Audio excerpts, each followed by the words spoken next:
very brief. It is a special pleasure for me personally to really underline the great appreciation that we have for all that you are doing. Since its launch in 1987, Erasmus program has given more than 10 million people the chance to study, train, volunteer, or gain professional experience abroad. And it has long been one of the pillars of the European Union-Israel bilateral relationship. Only last year, 752 students from Israel visited the European Union, and nearly 500 European students came to Israel. So the same year, 425 staff from Israel had the opportunity to go to the European Union, and vice versa, 404 staff from the European Union came to Israel. And as you will know, this is about so much more than sending students to Europe and Israel, respectively. It is about cooperation in research, networking, capacity building. Most importantly, it's about building bridges among countries and among people. I want also today to congratulate you personally enough and the work of the National Erasmus Plus Office in Israel for your excellent work and for the different great projects that you are undertaking. Today, we will focus on opportunities for higher education institutions. It is the first of a series of info days, which you all will have access to information and tools to have part in Erasmus projects, find new partners, and learn about the Erasmus Plus network. And I would like finally to commend you once more for your important work and wish you all a fruitful and engaging information session. Thank you very much again for having us in this info day. Thank you. Thank you, Eduardo. And we really look forward to cooperating with you in this new call and going forward. Yes, just a map, Changing right? lives, opening minds. Great. Okay, so that's Erasmus, changing lives, opening minds. So welcome to our info day. I'm sure that some of you are very much familiar and aware of all our different calls, but I do want to say, just to start off on the right foot, I hope we have a lot of newcomers here, and if the institutions are newcomers, I'm sure that we have people in new positions that aren't used to Erasmus and haven't worked with Erasmus in the past. So these are the Erasmus activities that are open for Israel. We have mobility, which we'll get into today, and it's the mobility of individuals that go from Israel to Europe and from Europe to Israel. We have cooperation projects. Okay. We have cooperation projects, which is a consortium of organizations working together to promote a goal. European and Israeli organizations working together. We have the Jean Monnet activities, which promote the research and teaching of European studies, European Union studies. We have joint degrees, which we'll be getting into. That's actually creating a joint degree together with another European institution. We have youth calls that are also relevant for higher education, because youth in the EU calls is between ages 13 and 30, and a lot of our students are actually within this range. And we have the Erasmus Israeli Herez, which is higher education reform experts. Israelis are not the only one who like abbreviations. Also, Europeans like abbreviations, and this is to show you that we have a lot in common. I'll speak a bit more about this in my next slides. So, before I get into it, let me just present to you the overarching priorities of Erasmus. This is for the new call. This is until 2027. Anything that you will take part in, whether it's connected to teaching, to excellence, to employability, to a specific field that you want to develop, it all comes together and has to have some kind of relevance to one or more of these overarching priorities. These priorities are what brings together all Erasmus projects and Erasmus goals, that these are the things that we want to promote in the world in general and in Israel, of course.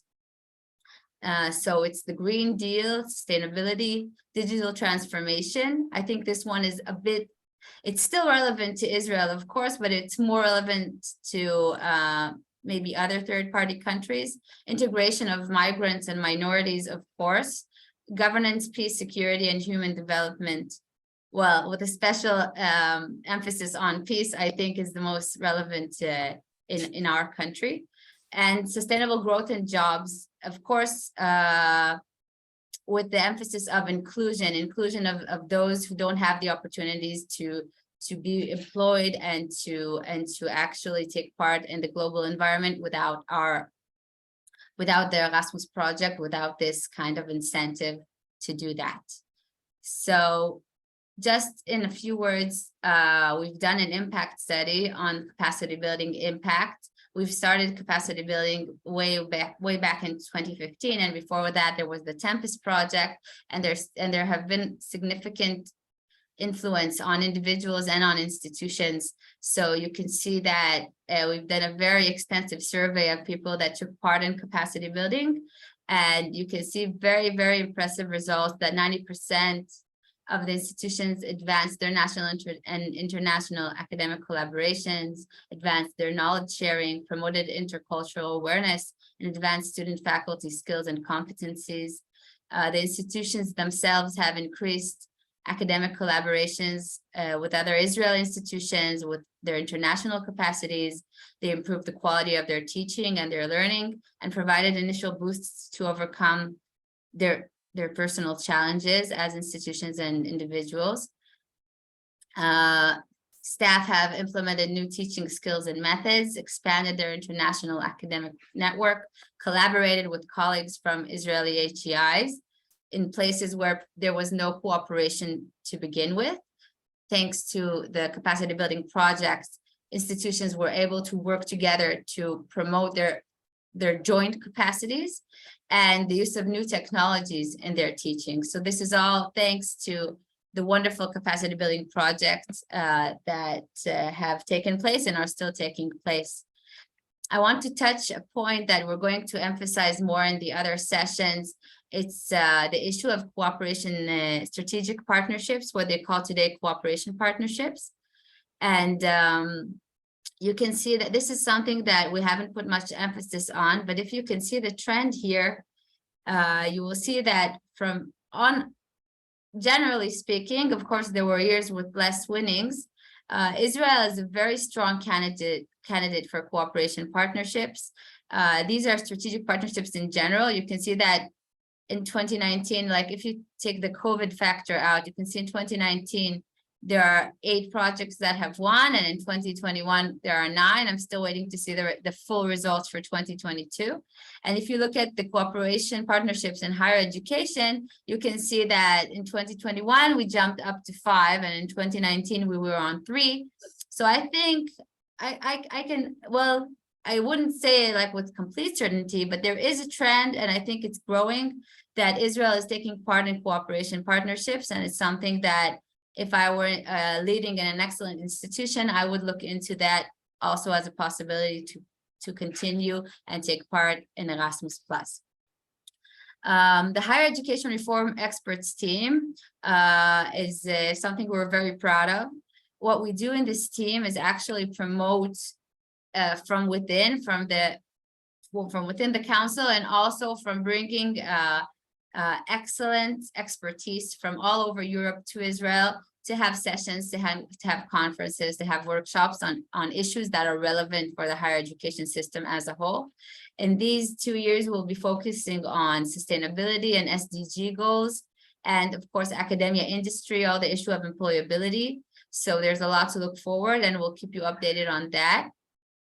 If we have anyone visiting us that is not an Israeli institution today, I encourage you to put your details down in our partner search database. We'll also send it in the chat.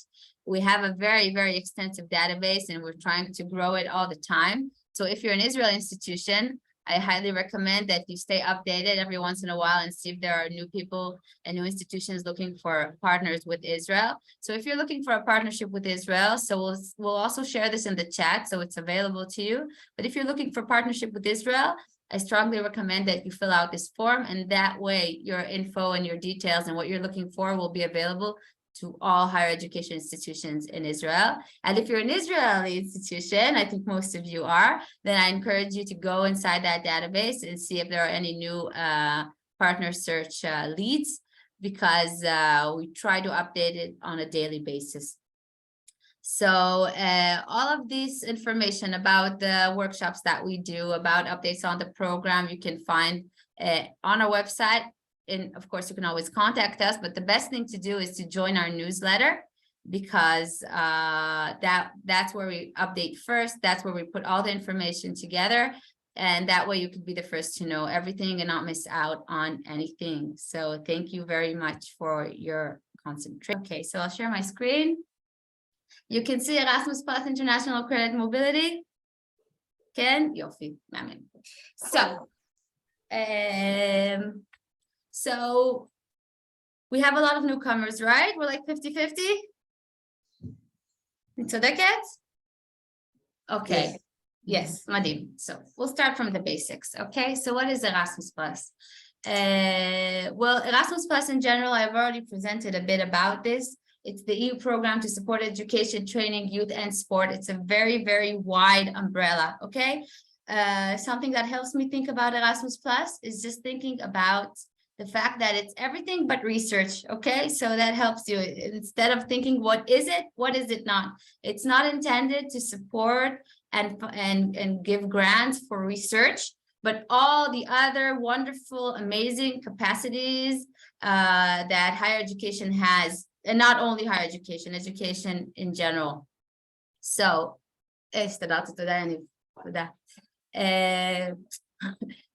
אוקיי, אני אדבר איתך. תמציא ישר, אני אבא. תודה, תודה. Okay, so international dimensions of Erasmus Plus. Okay, so the terminology is a bit changed. Once we used to talk about program and partner countries. Today we talk about member state and associated third countries. That's the European countries, and also Turkey, Norway, and Liechtenstein, and other countries that are associates. Okay, there are third countries that are associated to the program. We are a non-associated third country. I know that for some proposals, I won't name names, people thought that third countries are actually what used to be known as, countries that have lower socioeconomic background or developing economy. So that's not the case, okay? Israel is considered a non-associated third country, okay? And also, we're not an associated third country. We're a non-associated third country. When we do projects, it's together with member states or with associated third countries. Okay, so if this is not clear, is it clear to everyone? If it's not clear to you, could you just say, hey, I don't understand? Because this is important, because people fall just on this simple terminology. Okay, so what we do is we are, yeah? There were partner countries and program countries. Program countries. Yes. Right. So now this is now changed? It hasn't changed, just the terminology, just the names changed. Okay.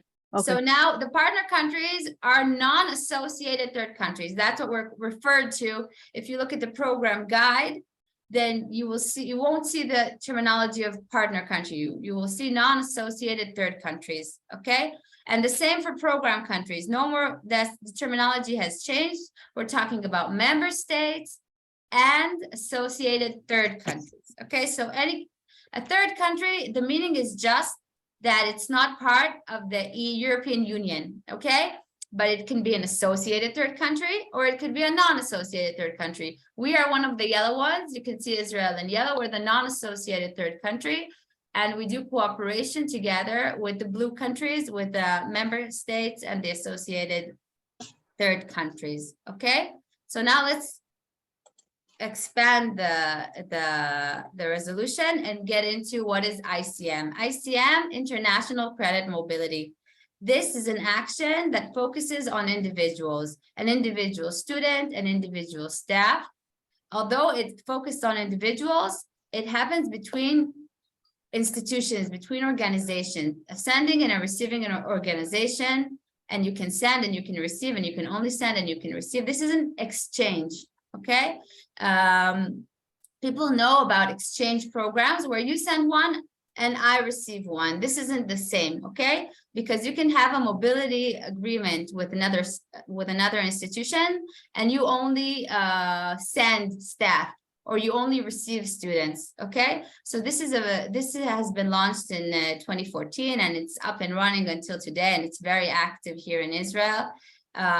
It gives students an amazing opportunity to get key skills and competencies, and not only students, for staff as well. I know it could be challenging to teach in English or to collaborate with your peers, and this is something that really gives a platform to do that. So it boosts not only the students, it boosts the staff, and not only the academic staff.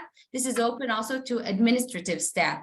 So you can send yourselves, you can send people that have important positions in your school, in your institution, that want to improve their skills and learn from other offices in the EU how they do their work. You can be sent for an academic mobility, or you can be sent for training, or you can be sent for studies, and it can be mixed also. We'll get into that going forward. By the way, you don't have to wait with the questions till the end. I like presentations to be interactive, so if you have any questions, feel free to just say so.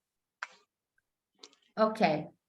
So this is the decentralized action, meaning that each country has its own national agency, similar to our Erasmus Plus office. There are Erasmus Plus offices all over Europe, and they are the ones that approve the different requests for grants. It's a decentralized actions, and that's why with different countries, sometimes you can see that it shouldn't be that way, but sometimes the guidelines are a bit different.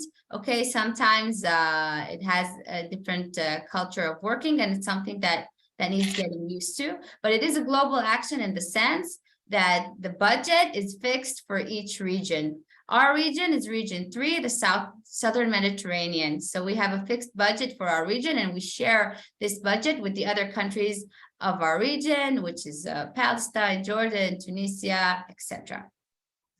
You can see South Med in the far left. So we have the most exchanges, and within this region, Israel has the highest percentile of ICM grants. Okay, about 25%. So this is just for you to get an idea of how, like, each national agency has a different budget in itself. So you can see the countries with the most budget is Germany, France, Italy, Spain, Poland. This can help you understand just like how it works, and do your own strategy of which countries you want to collaborate with. Depends on the scale of mobilities that you're interested in. So in Israel, we're talking from 2015 to 2022. This is the overall number of participants. We have 15,304 individuals, 6,574 students, and 8,730 staff. So you can see that there was more staff mobility than student mobility. The targets for the EU is to change this and to actually have more students coming in and going out rather than staff, okay? Because they want this kind of trickle down effect that students will be more impacted by this call, okay? So if we're talking about the Israeli selection in 2022, you can see that not much has changed. There's been a slight decrease because there's been a slight decrease in the overall budget. It's been a 10% decrease, but still you can see there have been a lot of wins, a lot of student mobilities, 1,247 just in 2022 grants awarded, and 829 staff mobilities. Above this, you can add Key Action 131. Key Action 131, and if I'm talking Chinese to you, then please feel free to just stop me, okay? Key Action 131 is an inter-European action. Actually, the Europeans have, and the associated countries have Erasmus within themselves, and it's a separate action. But each institution is entitled to set aside 20% of their outgoing mobilities from EU to Israel to Israel or to a third country, and actually use those funds for mobilities. So that's extra mobilities. And I think it's not a coincidence that 60% of the grants awarded in Israel are actually from Israel to the EU, because they can do this kind of balance within themselves. And that's why they ask for more grants to Israel and less grants to the EU. So that's something interesting to look at and to put inside your strategies for ICM. And as you can see, our percentile in the budget has even grown, okay? 26%. Not all of you are aware, but I will say this for that the targets, the selection targets, is maximum 15% of the regional budget. So we've been awarded 25%. This must mean that there were quality applications and that there are very good and multiple applications. And this is something that I personally am very proud of you guys as IROs, that you were able to maintain this very, very high cooperation with our partners.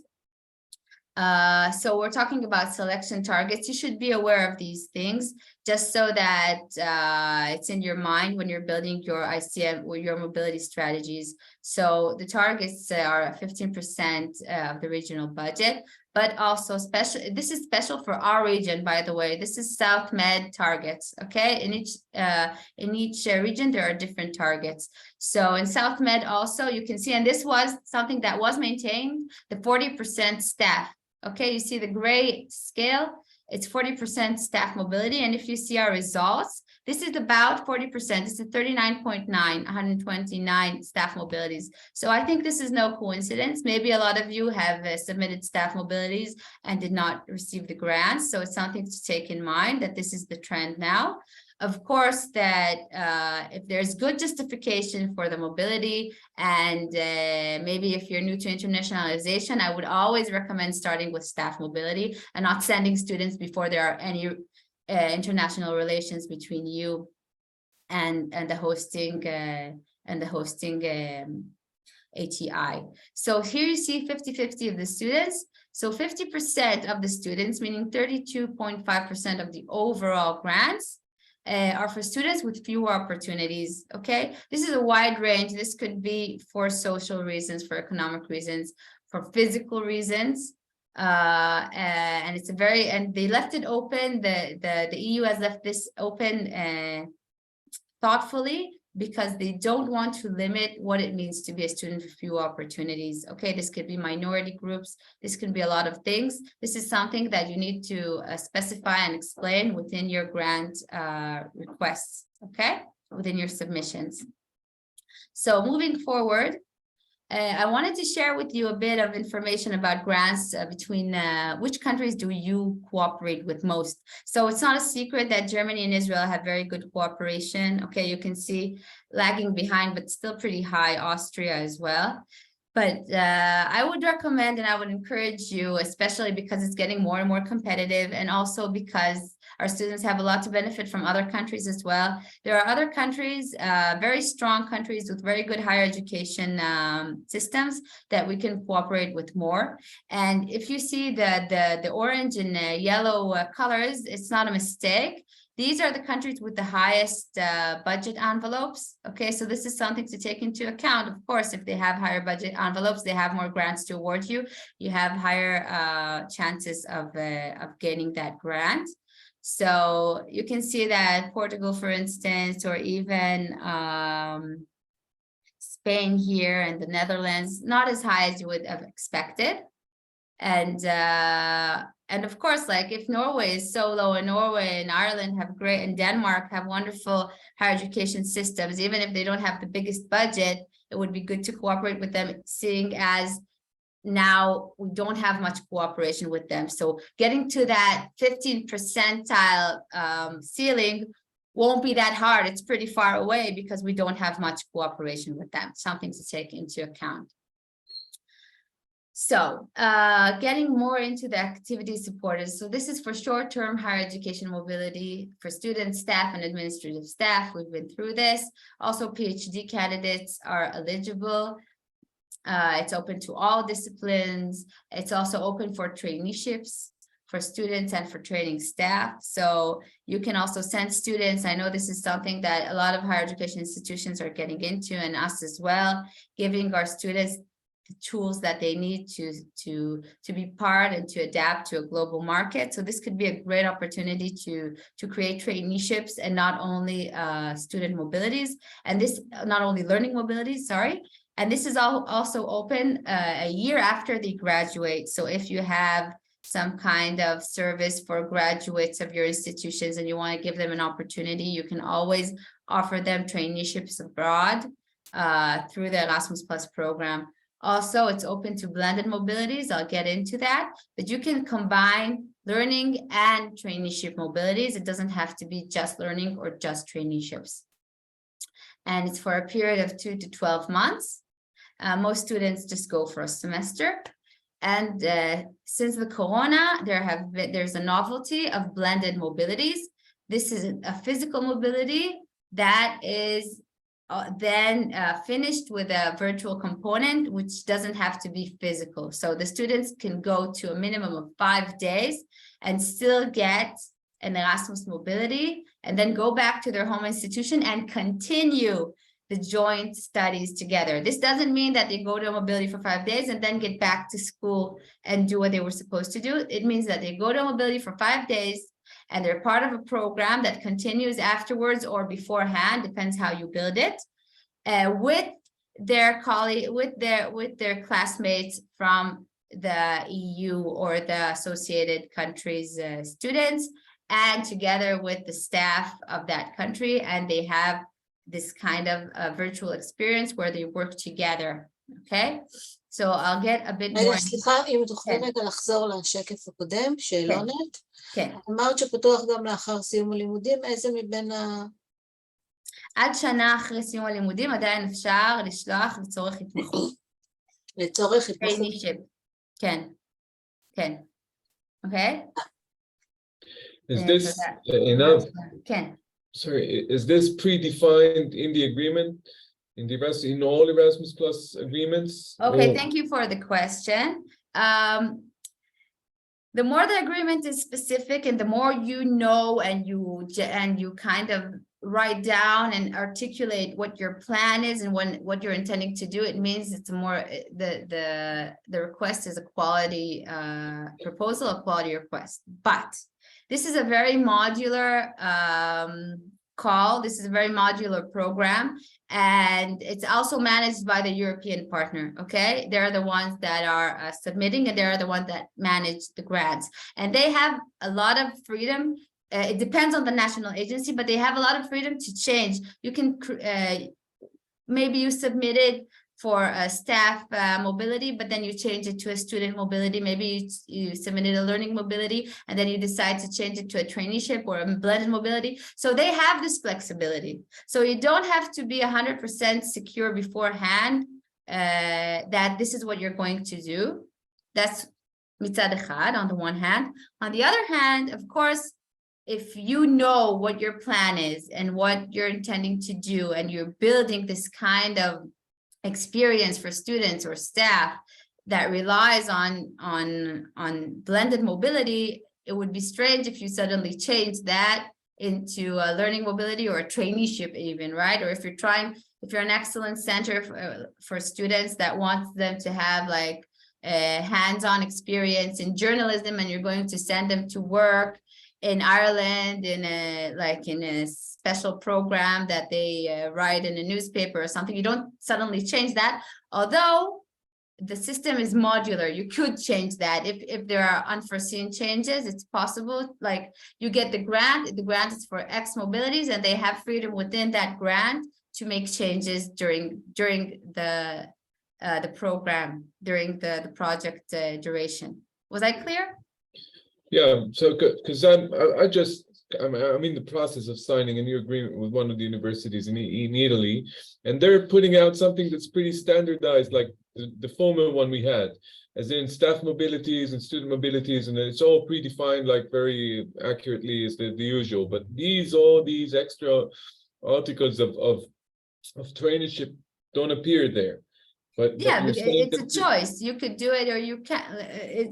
it's a matter of choice. It's a matter of how you build your program. You don't have to use these novelties. You don't have to apply them. You could.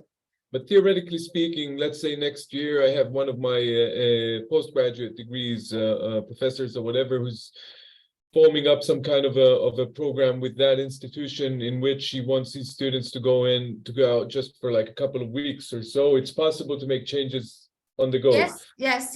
Well, it depends on, it depends on many factors. It depends on the character of the person you're cooperating with, and it depends on the national agency's guidelines and how flexible they are. But it is possible. It is possible, and it also is possible, by the way, because we have a regional budget to share.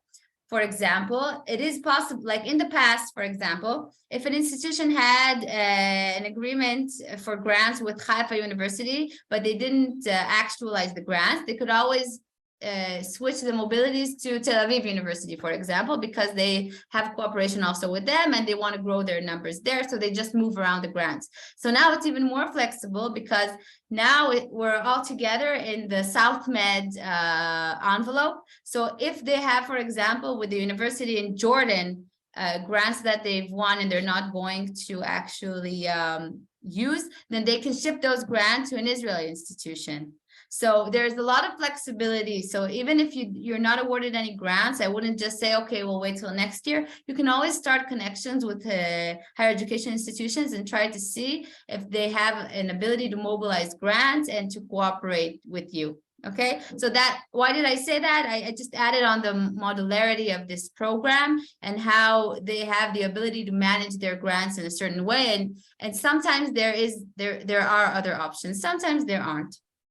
Okay, so I'm sorry, we just don't have much time, so I'm just going to skip forward about blended mobility. So as I said, I don't think there's anything new here. You can, but just don't confuse it with intensive mobility. Some people have asked me about intensive mobility. This is an intra-European option. It's not for Israeli students.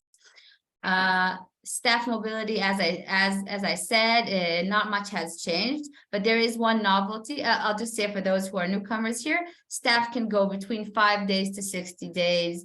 It's usually a week, right? Because you can't be absent for more. You have courses, you have things. So it's usually a week time, and there's a minimum 8 hours of teaching. That is, if it's a teaching mobility. Of course, it could be a training mobility that they go to get training, if lab training or certain other types of training, maybe with equipment, maybe with other things that you can think of.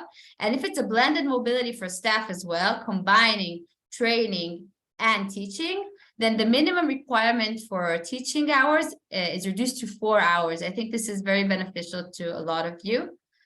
And also, this is something I've been asked in the past. Teaching or training mobility can take place in 2 different institutions. For example, you can go to Rome and teach 4 hours at the Polytechnico and then another 4 hours in another institution. Okay. Now, can administrative staff teach as well, or only academic staff?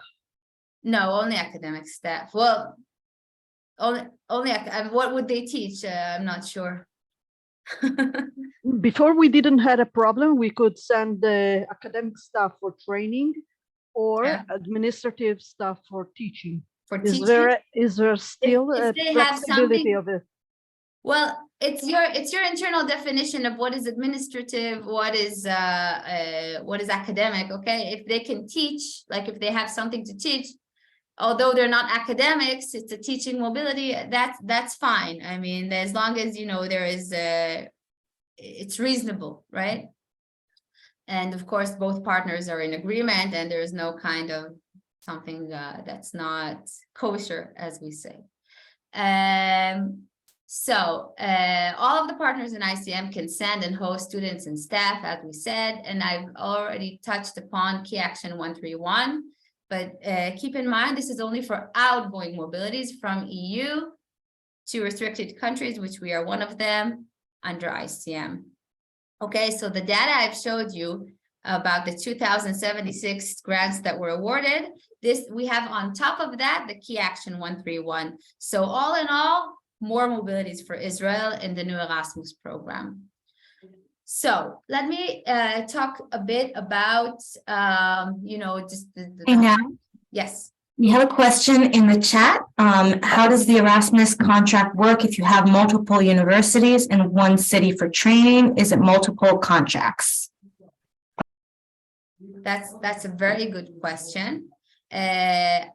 I'll tell you what I would assume, and I'll also check that out and write you back in the summary email. Okay, but what I would assume is this is a grant that was awarded with a specific higher education institution, and you are allowed, of course, permitting that this is coordinated with that same institution, to teach at other higher education institutions in that same mobility, okay? Because you're already coming to, for example, if the institutions are close, like if you're cooperating together, for example, 3 institutions and 2 of them are close to each other. So you travel on a grant with one of them and you visit both of them. And the next time that you travel on the other with the other one, and then visit both of them. So it's all with consent, of course. But at the end of the day, I would say that this is just one grant agreement with one institution, with interinstitutional agreement. You can't split a grant. Okay. So this is my, I admit that I haven't really gotten into it, but I will, but I would assume that this is the right answer. Okay. So we need to hurry up because we still have a lot to do today. I'll just finish with this slide, I think. So for organizational support, the European and the associated countries receive 500 euros per participant. Okay, this is organizational support to manage all the bureaucracy and things that are relevant to managing a mobility. Some institutions share their organizational support with us, with the third non-associated countries. Most, as I understand it, do not. I know that some universities and colleges here don't even get into that, and they know that there's a lot of bureaucracy on the EU side. They wouldn't want to push it and ask, although you have a lot of work on your side as well, hosting and managing the cooperation. So this is something that you're entitled to ask the Europeans to contribute part of that to your own efforts here in Israel. And also in the internal policy funds, this is referring to Key Action 131, up to the 100th participant, 400 euro per participant, and beyond 230 euros per participant. So they are reimbursed also for their efforts in Key Action 131. Individual support, each person that goes abroad, whether it's student or staff, they get support, direct support for their stay and for their flights. And a new aspect, a new novelty is inclusion support, which is 100 euro per participant, okay, or 100% of the eligible costs. If there is something unique, for example, someone that is in a wheelchair and can't function on their own and needs someone to travel along with them, a caregiver, for example, or something that is much more than 100 euro extra, okay, then it's possible to have a special request and get 100% of the eligible costs, paying for their flight and for their stay as well. This is all to promote the issue of inclusion, to allow disadvantaged populations and populations with fewer opportunities to take part in Erasmus. As we said, we want at least 32.5% of the grants to be to students with few opportunities. And we understand that this means that sometimes it requires extra and additional funding. Okay, so I'll finish here. And also set the stage if there are more questions, just a few minutes. And then I will give the stage to Ira just before our break. So wait, let me stop sharing. Hi. So are there any questions? I have something general to say, like the support we get for students coming in, they get about 700 euros per month, if I'm not mistaken. But with the current prices here, that sum is not enough. It makes us non-attractive for students coming in because it's basically impossible for them to support themselves on these sums alone. We're talking about, like, even if we have dormitories, for example, here dormitories will be something like 350 euros or whatever. They're left with 350 euros for a month for everything else, which is nothing. And that's because we're classified as a Mediterranean country like Jordan or somewhere else, and not in the right price range. So is there something to do about that? Well, yes, there is. First of all, if we're talking about students with few opportunities, then there is, like, this is why they didn't want to make, well, I won't get in the pants of the people making the decisions, but instead of creating like a high increase of the grants, there's been a decision to put the grants to those who really need the extra money, because otherwise they wouldn't do the mobility. Of course, moving to a different country for anyone, even with a grant or without a grant, it's a lot of hassle, and of course it has its own expenses, and people also like to travel, etc. So yeah, of course, and I understand what you're saying, that Israel is more expensive, maybe, of course, than other countries within the region. But that's why there is now a special budget for fewer opportunities, and that way the students that this is an issue for them, and otherwise they wouldn't be traveling. We hope that now they would be.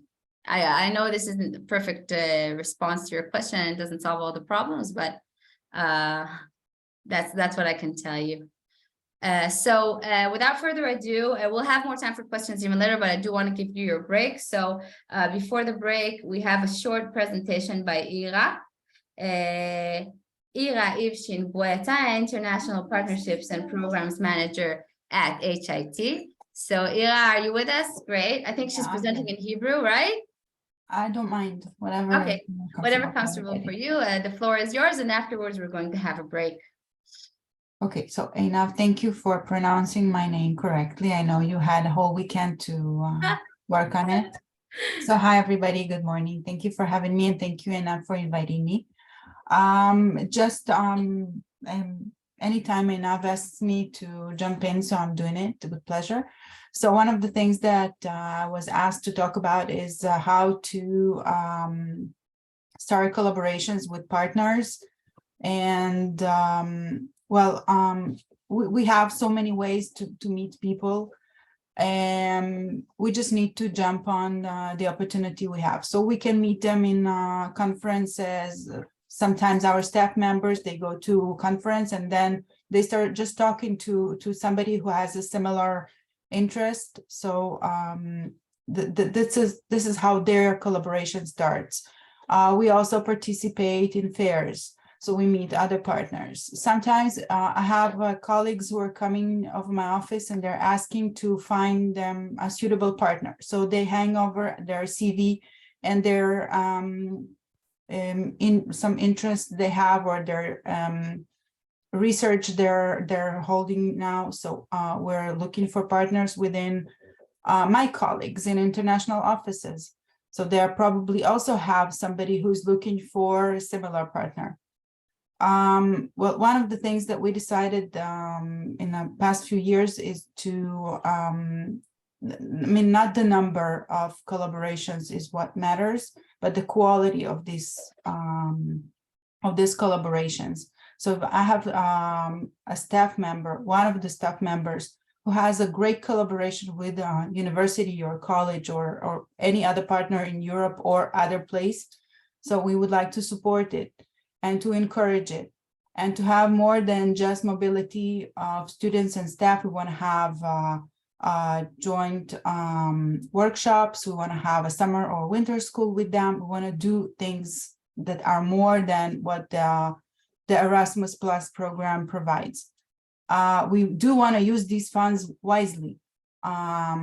So we asked our staff to go on a workshop and use these funds so they have the time to teach, and they can tighten the collaboration during this time. So it's a great opportunity, to kill more birds in one flight.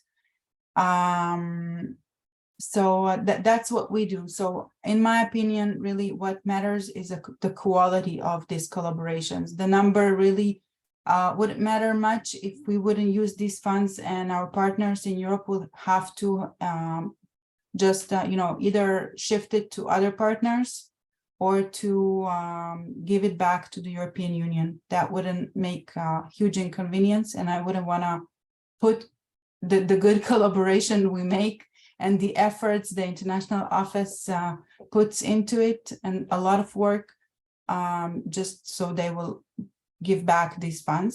So that would be maybe something that I would wanna finalize with. So take it as a hint. Thank you, Anna. Any questions somebody wanna add, ask? Okay, so sorry to be short, but I do want to give a break to everyone. So we'll be meeting. Thank you, Ira, of course. And we'll be meeting back here. So it's supposed to be 10:45, but we'll make it 10:50 so people could have a real break. And then we'll be back with the capacity building section. And also meeting Yevgeny. I know many of you have been wanting to meet him, the new person in charge for internationalization at the council. So 10-minute break, and we'll be back. And if there are any questions, I'm still here. Can't speak for Ira, but we're still here. I'm here.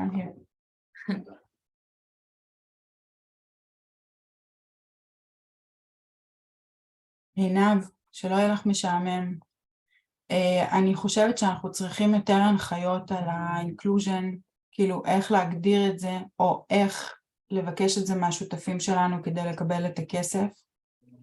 ועוד דבר, בכל הנושא של organizational support, אם יש משהו שמסביר לטובת מה אפשר לנצל את הכסף הזה, כאילו אם יש הגדרות מסוימות, כדי שזה לא יהיה לתרגום חופשי שלי, כאילו מה...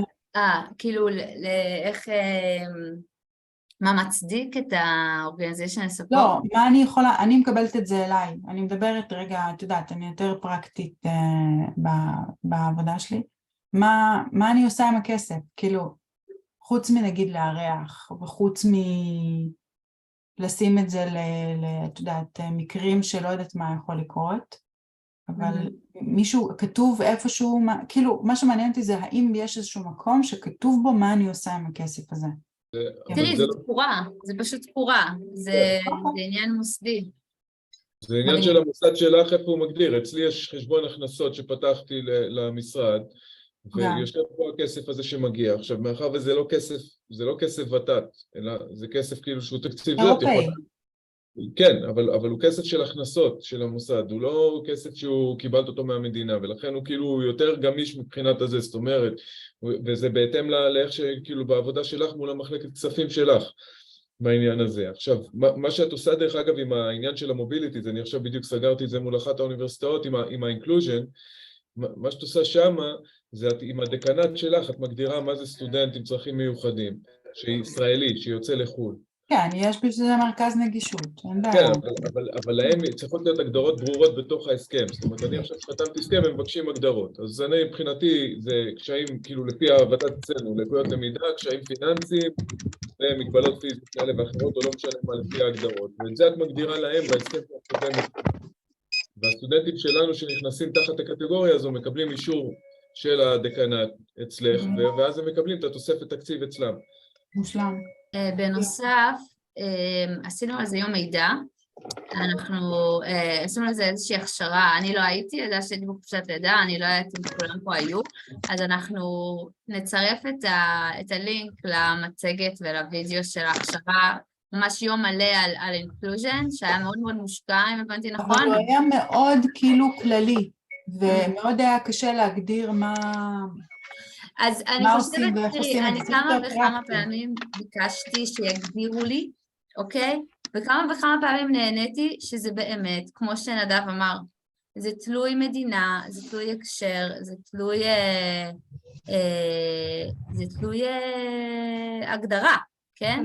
אז אני חושבת שבסופו של דבר זה טוב. זה טוב שזה לא מוגבל, כי כל קטגוריה שהיא הייתה מוגבלת, הייתה משאירה בחוץ אנשים שזה מאוד נכון ונוגע להם, אוקיי? אז אני חושבת שאם זה מנומק בצורה טובה, עם אינפורמציה, עם מידע, למה ככה ולמה אחרת, ועל סמך איזה פרמטרים האנשים האלה נבחרו, הקטגוריות האלה נבחרו כדי להגדיר אדם עם פחות הזדמנויות, זה נראה רציני ומאמן. כן. יש לי שאלה אם אפשר. גם אני רציתי. סליחה.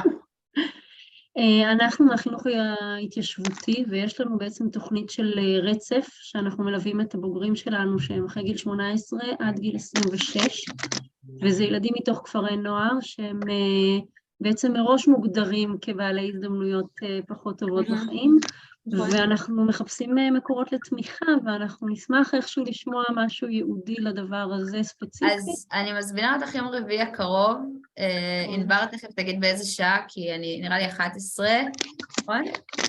יש לנו יום ייעודי על תוכניות נוער, ואתם ממש הקהל יעד שלנו, כך אני במקומך אפילו הייתי מתנתקת ובאה ביום רביעי. לא, יש לנו גם מרכז מחקר ופיתוח, ובגלל זה אני כן נשארת כאן, כי זה כן מעניין אותי. אז אנחנו ממש נתגבש השבוע, אני מקווה. אוקיי, תודה רבה. יש לי שאלה לאירה, בבקשה. רק שמתי לינק, כמה אנשים שאלו, אז שמתי לכם את הלינק ליום המידע לנוער בצ'אט הכללי, ואנחנו נשלח אותו גם, אם תשלחו לנו מייל, אנחנו נשלח אותו גם במייל. אוקיי. אירה נמצאת עדיין או שיצא לך? כן, אני פה. שאלונת, את נתת בסוף איזשהו טיפ שאני לא לגמרי, תוכלי שוב. אז בשמחה, מה שאנחנו ככה לאורך השנים ראינו שמה שחשוב זה האיכות של הקשרים שיש לנו, ומכיוון שקשרים שבמסגרת ארסמוס לצורך העניין הם קשרים שיש מאחוריהם מימון, אז אנחנו לא היינו רוצים להעמיד את השותפים שלנו במצב לא נעים, שבו הם צריכים להחזיר את הכסף כי הוא לא נוצל, או למשל להעביר את זה למוסדות אחרים או למדינות אחרות.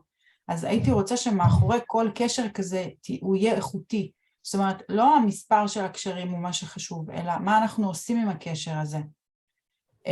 וככל שאנחנו מנצלים את זה לסדנאות משותפות, ווינטר סקול, סאמר סקול, כאלה, ופחות, כאילו, וגם הניידות שאנחנו עושים היא ניידות מושכלת. זאת אומרת, המרצים שלנו יוצאים במסגרת הסאמר סקול ומנצלים את כספי ניידות לצורך העניין הזה, ולא רק נוסעים למוסד אחד, אלא עוברים בכמה מוסדות בנסיעה אחת. זה עושה את זה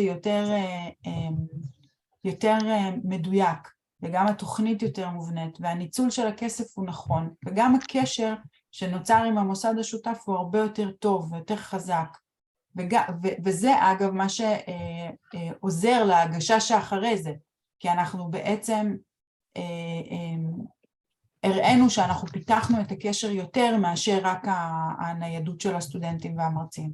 אז אמרתי שבסך הכל עדיף שזה יהיה איכותי יותר מאשר כמותי. תודה.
So hi, everyone.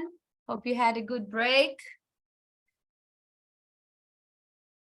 We are going to continue soon. There are your beautiful faces. היי עינב, אפשר שאלה לפני שאת מתחילה? בטח, כן. בקשר ל-blended mobility, or maybe in English, does it have, like the program countries issue a call for that?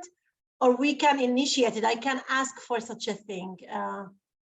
It's all under ICM. You can in advance request that the mobility be blended. But it's also a possibility. As I said, it's a modular program, so you can also make changes as you go. Blended mobility could be for two reasons, by the way. It could be intended, you know, that this is how we plan to do it. We're going to meet for 5 days, and then we're going to work on a project long distance together. Or it could be for a different reason entirely, because the person has fewer opportunities. Nadav was referring to this when the student financially or socially or culturally, it's too difficult for them to do this kind of mobility. And then you can change it to a blended mobility where they go for a shorter period of time and then continue their studies online where it's possible. Of course, if it's not possible and there's not an online component, then this wouldn't be a solution.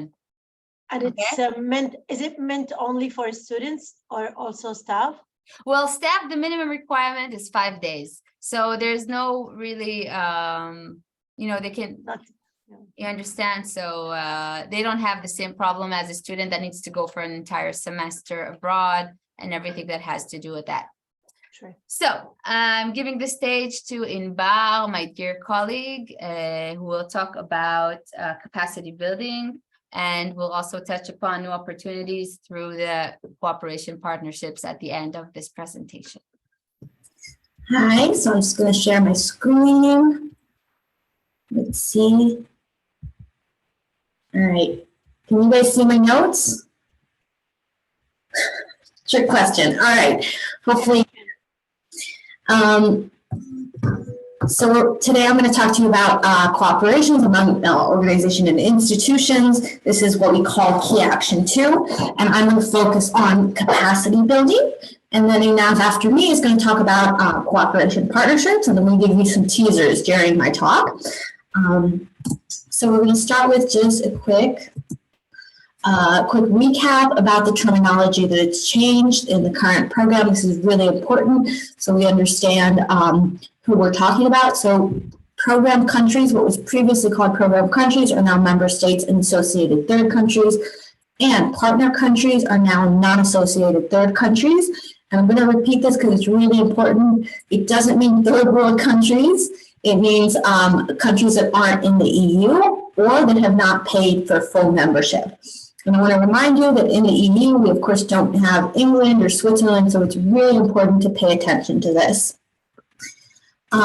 So our potential partners are the member and associated states. So you have the list here, the EU countries and 6 other countries, and the non-associated countries, which are divided into regions. We are the South Mediterranean region.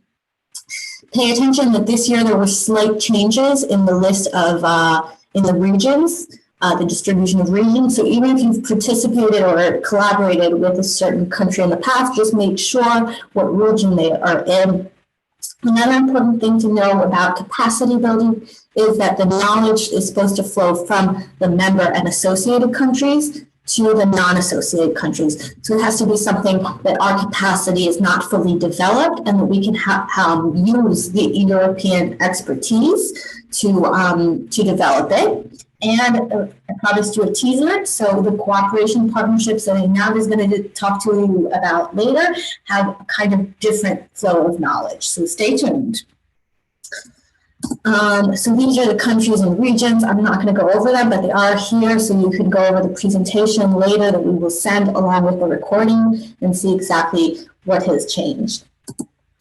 So the program actions are divided into Key Action 1, mobility, Key Action 2, cooperation among organizations, and Key Action 3, which is policy. And as I said today, we're going to talk about Key Action 2 and part of it, which is capacity building.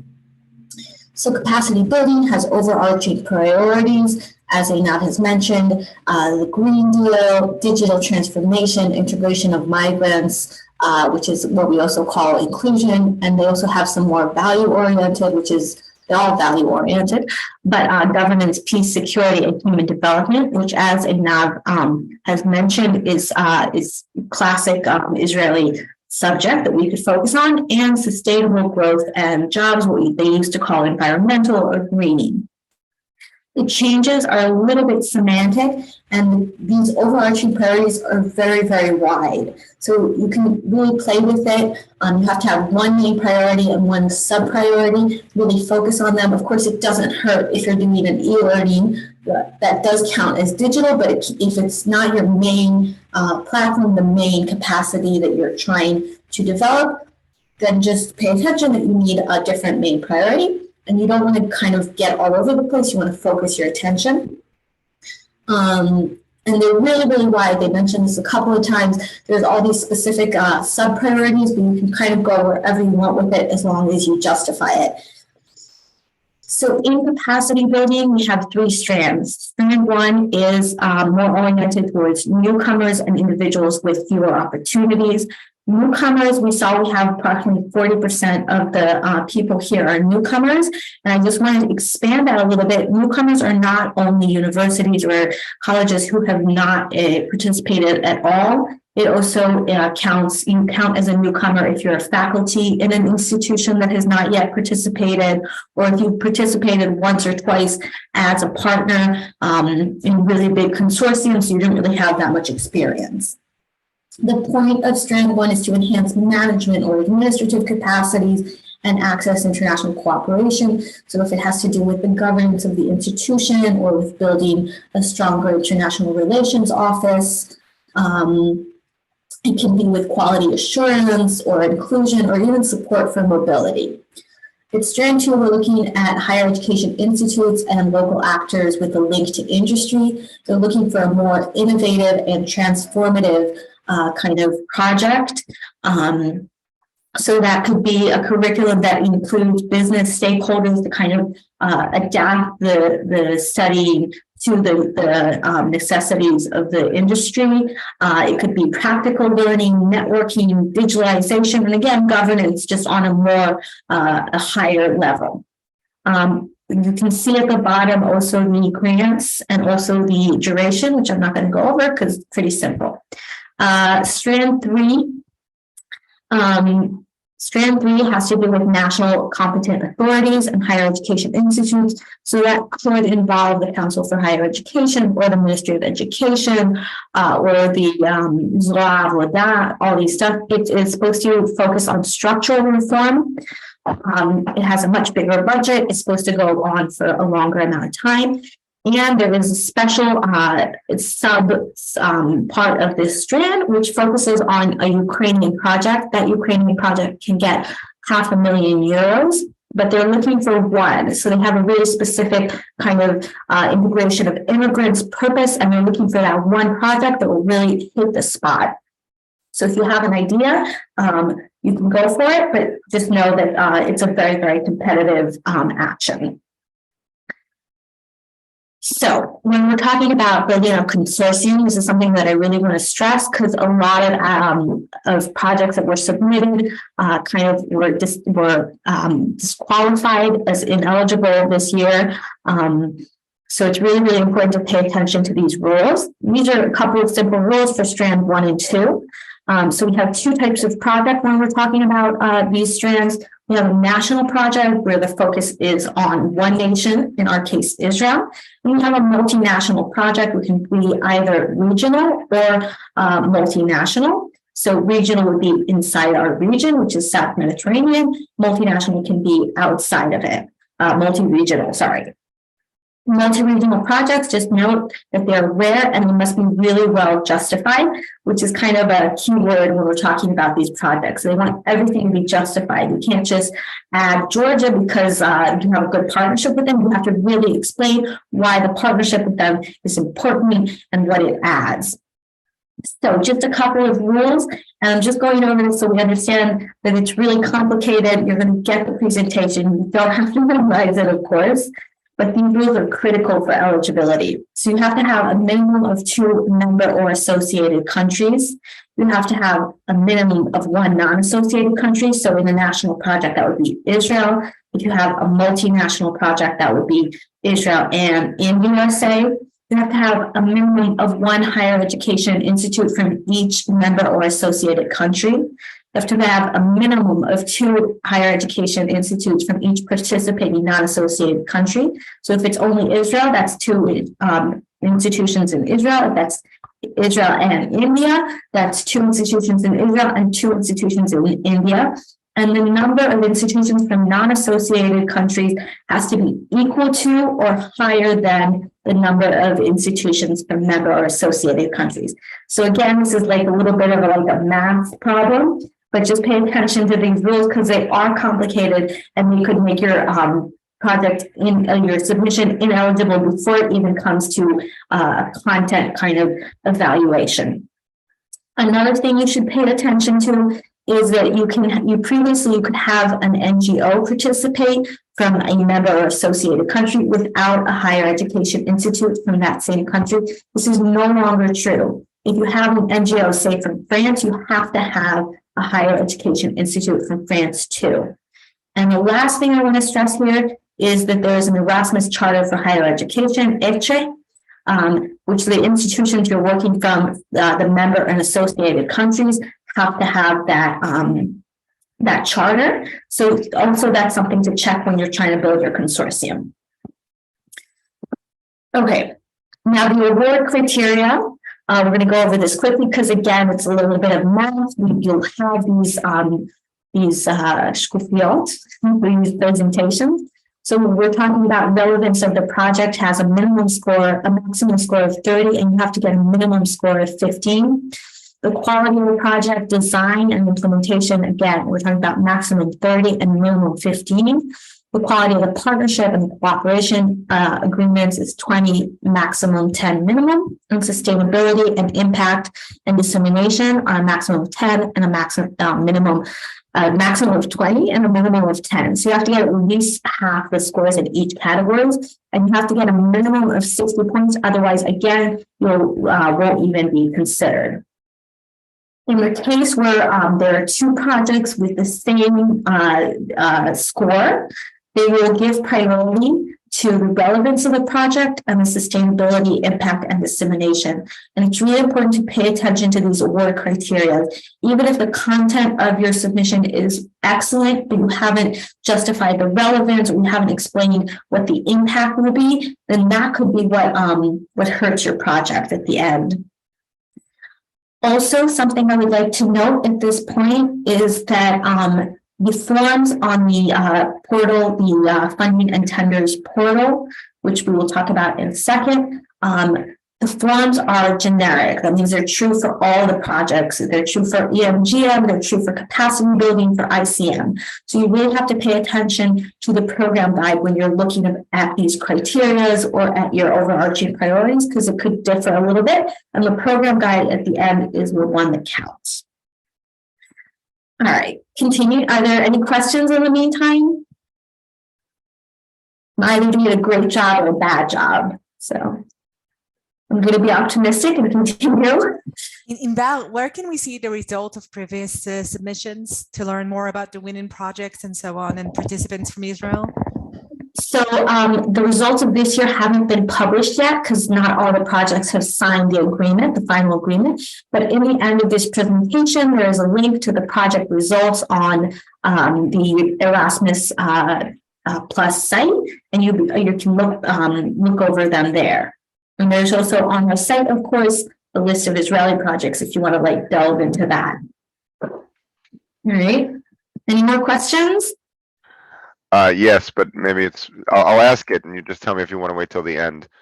Daniel Cheval from Bar Ilan. You're doing amazing in Bar. I'm loving it. Thank you. But I did notice very clearly that the budgets are less than in the previous rounds and previous stages. It seems that we've moved down from the €1 million typical threshold. It's not a problem. I noticed that, and I just want to confirm that what I'm noticing is, yes, the budgets have been moved down for overall projects.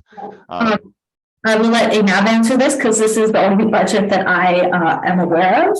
Yeah, Okay, no problem. yes, they have, yeah, it's no longer 1 million euros. And also strand 1 is even lower than strand 2 because strand 1 is supposed to be some kind of step for higher education institutions that want to get into internationalization and need like the first steps to do that. It's also a shorter project. And yes, the strand 2, which was the, so to say, old capacity building, the grant is a bit lower than it was before. But I can add here, I think this is a good place to say and add that the whole funding system has been changed to what we knew before, to lump sum 2. And I don't think any of you have experience with lump sum 2. And actually me and Inbar are the most experienced here because also our office, the Erasmus Plus office, is funded through lump sum 2. So we've made the transition, and I can tell you it's amazing not looking back, because you don't have to report all your financial spendings in a very accurate and unit costy way. How much you've asked and how much you've been awarded is yours to manage, and what you are responsible for and accountable for are your deliverables. So it's very important if you are submitting this year capacity building project, look closely at your deliverables, because this is what counts. If you don't get all of your deliverables in a work package, the evaluators, like after you've won the grant and everything, if you haven't done your deliverables, they can cancel that work package if you haven't done some of them. And that means that you need to return part of the grant. So that's the bad news, but because it's not exactly per expenditure. But if you give realistic deliverables that you know 100% we can do this, and of course deliverables that are relevant and that have impact, and you think this project is sustainable, then it's much easier to manage on a financial level. And I've also been asked before if you need to fundraise for your part of the project. No. For example, if you have someone in your international office that is working on this project as part of his job, so it's a percentage of his salary. So that means that the institution is participating in the costs of this project. Okay. So it doesn't have to be actual like money that's colored for the project, but it does have to be, real costs that you will be using when you manage the project. So I hope I was clear, and I'll bring back the floor to but you can see in strand 3 it is €1 million, and I don't know, Inval, are you going to touch upon this later about the strand 3 issue, or should I touch upon it now? Yeah. Okay, so just wait 1 second. Yeah. Wait. Yeah. Just before you, they get the overall amounts of money. It doesn't, like, €1 million just for the sake of €1 million doesn't really bother me at all. But what I'm curious about, and what it seems like you're touching on, is it seems like the application process. For instance, it's perfectly acceptable in this newer model now to really stick to the minimum number of partners. Because first of all, the budget is smaller, so adding extra partners makes it obviously harder. But is it correct to think that Brussels will be looking more, again, at the quality of projects overall and making things more relevant to what is proposed, what we're proposing to offer, and how we can deliver it, as opposed to a way to try to win €1 million and then conquer the world with it? That has always been true, but even more so today. And also I might add that, there is another national, we won't name names, but there is a country that has submitted 19 capacity building requests, and they've only been awarded 1 because they weren't quality capacity building requests. So you need to put a lot of, and we've been talking to evaluators from the EU that are reading these requests to get their inside input, and it all comes down to the 4 questions, and specifically relevance and impact comes up again and again as something you can see if someone has done a very thorough analysis and has really articulated the need for this project and why it's relevant that the EU should fund this and it's not already funded by other different organizations or movements. So these questions, take them very seriously. And as Inbal said, when you go to the funding and tender portal, you just see the same thing. It doesn't matter if you're applying for capacity building or EMJM. So it's really important that you go back to the program guide and see like they put input on exactly what they mean by relevance for capacity building, exactly what they mean by impact for capacity building, and really read into it and look into it and put your efforts there on the quality questions. Okay, so I'll bring back to Inbal.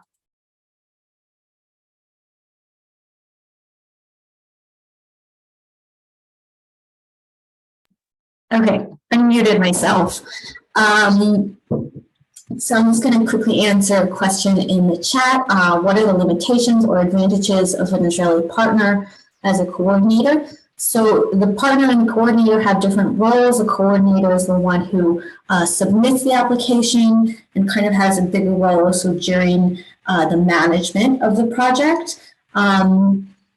There aren't limitations on Israel participating as a coordinator. It depends on your capacity to kind of manage that. I hope that answered the question, and I'm going to go on so we don't miss out on any of the important information. So the timeline, kind of what you're supposed to do, what we hope you've done already before the calls for proposals is define your national needs. These have to be institutional, really concrete. So it can't be like something general. We think Israel needs more integration of immigrants. It has to be something that you can explain and that you can apply to your institution. You have to locate the expertise and partners. And again, justify those partnerships. I want to collaborate with Germany, not just because I need another EU member state, but because I really need the German expertise, and you already want to create some sort of work plan. So after the calls for proposals are published, which they have been, you want to start with your meetings and workshops. The application submission is the 17th of February for capacity building, but there are different dates, which we will also send you for the other submissions, for the other actions. Then the evaluation process, which we have been told by Brussels, they hope it'll be quicker now that they're used to this new funding and tenders portal. So they hope it'll be already in June, but we do have to take into account that it could take until August. And the project begins in December or January of 2024. So kind of just to understand that this is a long-term process. This is exactly why we need that institutional backing of this. Of course, there's no problem if a professor submits a proposal, but there's no limitation on that. But Brussels does want to see that there is a way to kind of support this long-term. Okay, now the news about bureaucracy, which is very exciting. So the lump sum that we've already mentioned, the applications must contain realistic and justified cost estimation per work package and beneficiary. So they want to know what you're going to do, but you afterwards don't really have to submit all the receipts. Another note about this, they kind of want the if the distribution of the cost among the beneficiaries isn't balanced, if one beneficiary gets 90% and the other 5 get only 10% to share between them, that is something that they will kind of wonder about. And these have to be realistic. So there's no longer caps on what you can pay staff and stuff like that. But you kind of do have to give something that makes sense. You can't just exaggerate and hope that they will give you the money you want. Kind of like Daniel said, we're not aiming for that 1 million, we're aiming for something that we need and that we can apply. So the project evaluators can propose budget adjustments. So instead of if you submitted a budget that the evaluators don't think is correct, they won't just deny your application, which is a great news, but they could suggest a different budget. So this isn't it's not a negotiation like you might think as Israelis. You have to accept it or not accept it, but it does give you more room. So if the budget, your whole project won't fall just because you have a budget that they don't agree with. Again, you don't need to submit all receipts and all daily information about what money you use. And the reporting has changed. You do continuous reporting. You have to do a report after 8 months, a second report to get your second pre-financing, but it's much easier to handle. And if you have those deliverables that we talked about that are kind of, again, realistic and achievable, then it's just so much easier. So let me just say a word about continuous reporting. It doesn't mean you hand in reports all the time. It means that your deliverables are very clear to you. You can see them. Some deliverables are until mid-project and some are till the end of the project. Depends how long it is, right? I'm talking, for example, a 3-year project. And then once you've done a deliverable, you can already upload it. It's already there. Your project officers can see the deliverable, they can comment on it. So nothing is big, there are no big surprises at the end of the project. You continuously upload the deliverables that you've set yourself to do. And that way everything is very transparent, very clear. And all you have is the mid and the final report that you have also, you know, the template for. So no surprises. All right, so a little bit about the finances. Subcontracting in the new program is capped at 10%. So you make sure you don't pass that. The equipment is capped at 30% of the total budget and is dedicated only to the institutions in the non-associated third countries. So not industry, not NGOs, only the higher education institutions, and only in the non-associated third countries, because the idea of this action is really to build their capacities. Finally, pre-financing will be at least 50% of the total grant. We haven't gotten final answers about that, but that is important to know. That's why it's blank. And lastly, I would like to go over some important tips. You have to apply with realistic and achievable tasks, milestones, and deliverables. So the tasks are things that you're going to do. The milestones are the important points that you get to, and the deliverables are the results. So what does that mean? If I'm building a curricula, the task could be to build it. The milestone could be to get feedback from the ministry or from peer review, and the deliverable would be launching it, implementing it. It's very important to incorporate quality and impact assessments also prior to and also during the project. This can really boost your submission, and it shows seriousness. They want you to diversify your partners while considering real common needs. So as I've said, partners that you really that have the expertise or that have the same needs and can help you in your submission. They also want kind of geographic diversity. They wanted a blend of newcomers and experienced people that can help manage it, that kind of stuff. And you can, of course, talk to us about everything, but also about this. Really important note that should be like its own page, because it's so important. Take care of all the bureaucratical matters as soon as possible. So if you don't know what a PIC and a LIR is, get to it now. It's your institutional code. It's your legal signatory. You need these ahead of time, so when it gets to the grant agreement, when you've been already selected, you can sign the agreement as soon as possible and just go get running with it. Something that I've already mentioned, the funding and tenders portal forms are generic, so read the program guide, make sure that your priorities and that your criteria match what it says in the program guide. And again, the budget must be justified, logical, and balanced. They're not going to go over it nitpicking it once it's been approved, but to be approved, it has to be really, really concrete, really sturdy. And again, as I've said, the consortium composition was us, the gardening outside, but the consortium composition is critical. So again, talk to us about this. I have notes. I know they're kind of gardening out here. Let's see if you can still hear me over it. One last thing that I wanted to say is that they are prioritizing the humanities and law faculties. They haven't seen any law faculty submissions, so that's something that you could really push in your institution. That would also count as a newcomer. All right, and the last thing I want to say here, kind of a selection breakdown of all the submissions. So 30% were deemed ineligible.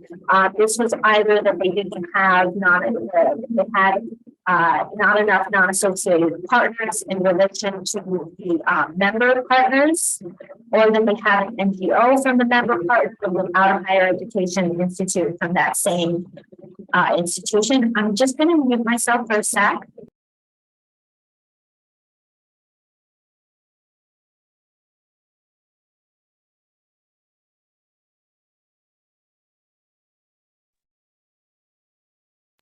Well, Yes, is it better now? I'm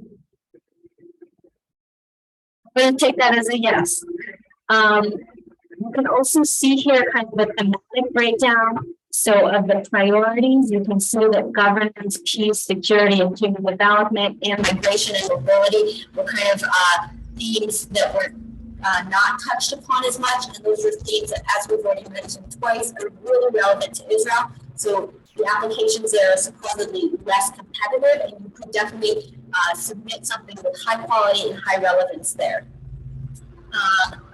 So now we're going to go to Einab. אנחנו פשוט לא שומעים. כל מה שאמרת Okay. בשקף האחרון. So I'll rephrase what you were saying. Okay, so this is the selection breakdown. You see, we have a lot of projects that were just ineligible, right? That means maybe they put too many partner country HEIs, more than I'm sorry, program country. I shouldn't say program country, member countries and associated third countries more than the number of HEIs in the non-associated countries. Sorry, this jargon is new for me as well. Okay, so we have a lot that are still in the gap phase. That means they're supposed to be signing the grant agreement proposal. Right, so there's been a question here about strand 3. So strand 3, exactly, it's not just change, everything is the direction, and like strand 2 and 3, the change is supposed to be on a national level, but here we want some form of governance involved within the proposal, within the project, and that means we want to change on a regulatory level and on a public level. So for strand 3, you're supposed to submit with the Ministry of Education, for example, or the CHE.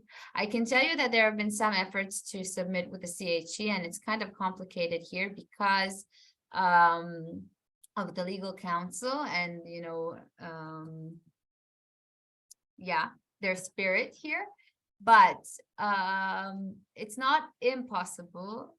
The last breakthrough was that if the CHE wants to have a project, they should like open a call for a proposal for the institutions, and whoever wants to be the coordinator or a partner needs to submit their application to the CHE. Afterwards, the winning coordinator would submit the proposal to the EU, and then if they win, they're the coordinator, and the CHE is a member of that project. As you can understand, it's kind of complicated. I mean, if you want to coordinate, it takes time. It takes time, and it takes a lot of work with the CHE, and you can't be 100% sure that you would win as coordinator, although why wouldn't you win? Why make it simple if I don't understand the question. I think the question. Why make it simple if you can make it complicated, right? Yeah, I agree. But I think government ministries aren't as strict as the CHE, and they're completely qualified to be part of that strand 3. So I wouldn't rule out, you know, different, like if you're a teacher training college, to work with the Ministry of Education could be very interesting. And maybe the Ministry of Economics or Labor also. So I wouldn't rule that out entirely. But with the CHE, it's kind of complicated. Yeah. So is Evgeny here, by the way? Evgeny? Yes, I am. Hi. Okay, so we'll take a short break and let Evgeny introduce himself because he doesn't have a lot of time. So Evgeny, the floor is yours. He's the new, you know what? I wouldn't assume. No, I know. I would assume it's written right here. So he's the new International Affairs Director at the Council for Higher Education, and I'm going to give the floor to him because a lot of you will be working with him and are very curious as to who he is. So we can also stop presenting so that, yeah. Okay. So yeah, hi Anav, hi Inbar, hello dear colleagues. Thank you for having me on your info day. I'm gonna take just a few minutes to introduce myself. My name is Evgeny. I'm the incoming Director for International Affairs here at CHE-PBC. I'm coming after 5 years at the Mission of Israel to the EU in Brussels, where I was working on the European Framework Programs for Research and Innovation, Horizon 2020 and Horizon Europe. Here at CHE-PBC, I'm responsible for the international programs and also for external affairs, external relations of the organization. Now I'll show you a couple of slides. It will take maybe 1 minute. By international programs, what we mean is that that was done in the past 6 years. About 1/4 of the budget was distributed through scholarships and grants, mostly doctoral and postdoctoral students. And about 3/4 of the budget went to internationalization efforts of the Israeli institutions and to the English reform. Now I have to say we are working on a new program for this current year. We'll be able to share some details sometime around March or April. I hope we'll have some details to share. Another work that has been done is on marketing and branding, and that includes PR in India, webinars, the Study in Israel website, booths at events, and some other initiatives. And the last slide I'm going to show you very quickly is about the international students in Israel. So as you can see, and here I'm showing only students enrolled to full-time programs, international students in full-time programs. As you can see, in the past 3 years, we had an increase of about 900 students, about 830 students, which is not too bad considering the fact that we had COVID going on. This is something that, of course, we would want to continue seeing in the future, but also in the future, we are more and more focusing on internationalization at home. And this is something that, again, I hope I can share with you sometime around March or April.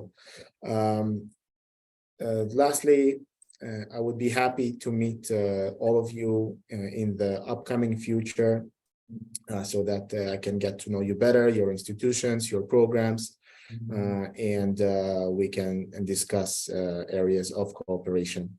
So thank you, Einav, thank you, Inbar, thanks everyone, and good luck with the rest of the events today.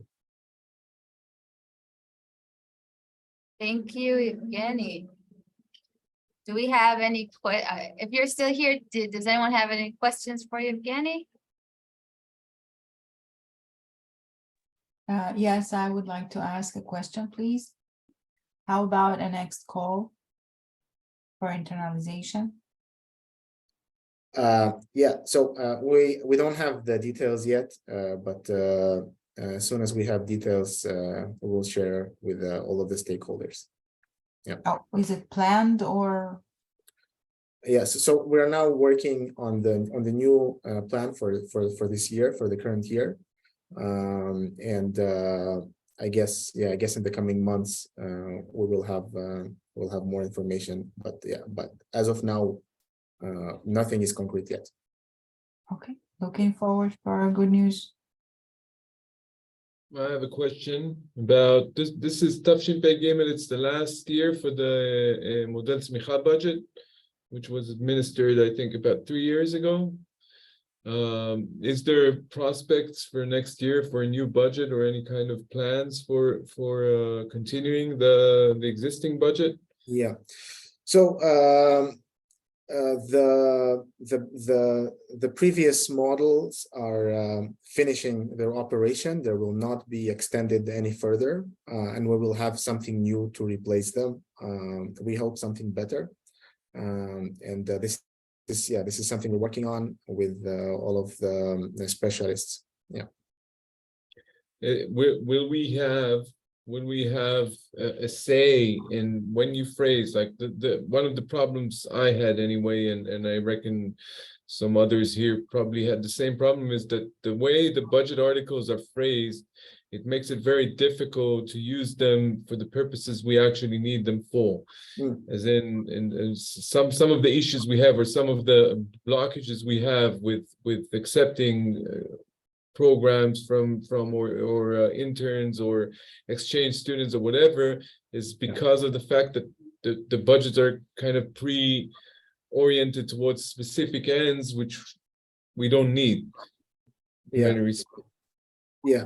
I would be happy if you have some inputs, and if there are some things you would like to change, or any of you for this matter, if you have inputs as to what you would like to see in the new program, I would be very, very happy to receive them. You can write me, and Einav and Bar can share my email with you later on. Really anything. I'm coming from Brussels, and Brussels is a place where you're always bombarded by inputs, so I love them. So keep them coming. So we're gonna let you continue. I posted his email in the chat, and we can send it to you again, of course. Thank you very much, Evgeny. Thank you.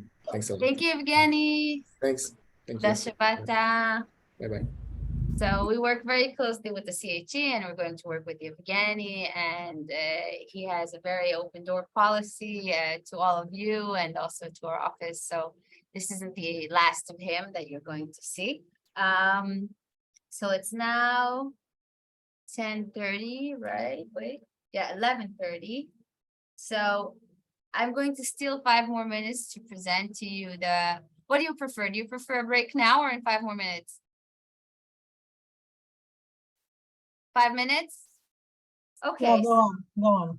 Oh, 5 more minutes. Okay. So let me just return. Inbar, can you return the presentation, or have you closed it yet? If not, I can open it real fast.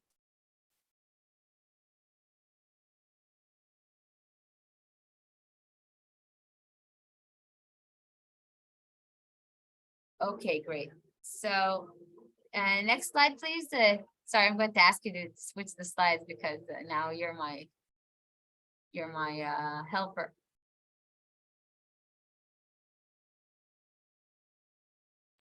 Can you see the next slide? No. So just a sec, we're going to do that again. 5 minutes turn to 6. Sorry. No. No. All right, last try. Let's try, or I'll just share it. Okay.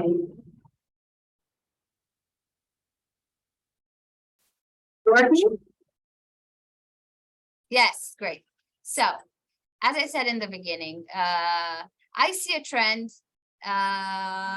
You can, of course, I strongly encourage you to continue your capacity building proposals when they're relevant and when they have impact and they have to do with the overarching priorities for Erasmus. Another way to go, it doesn't have to contradict necessarily, and Daniel will show us a bit from his experience in cooperation partnerships. In Val, we can see that no. You shared your screen, so we can see everything. So you can see that it's going up. If we're talking about cooperation in higher education, from 1 in 2018 to 3 in 2019 to 5 in 2021, and in general strategic partnerships, not only in higher education, it's up to 9, which is a new record, and I think that means a lot.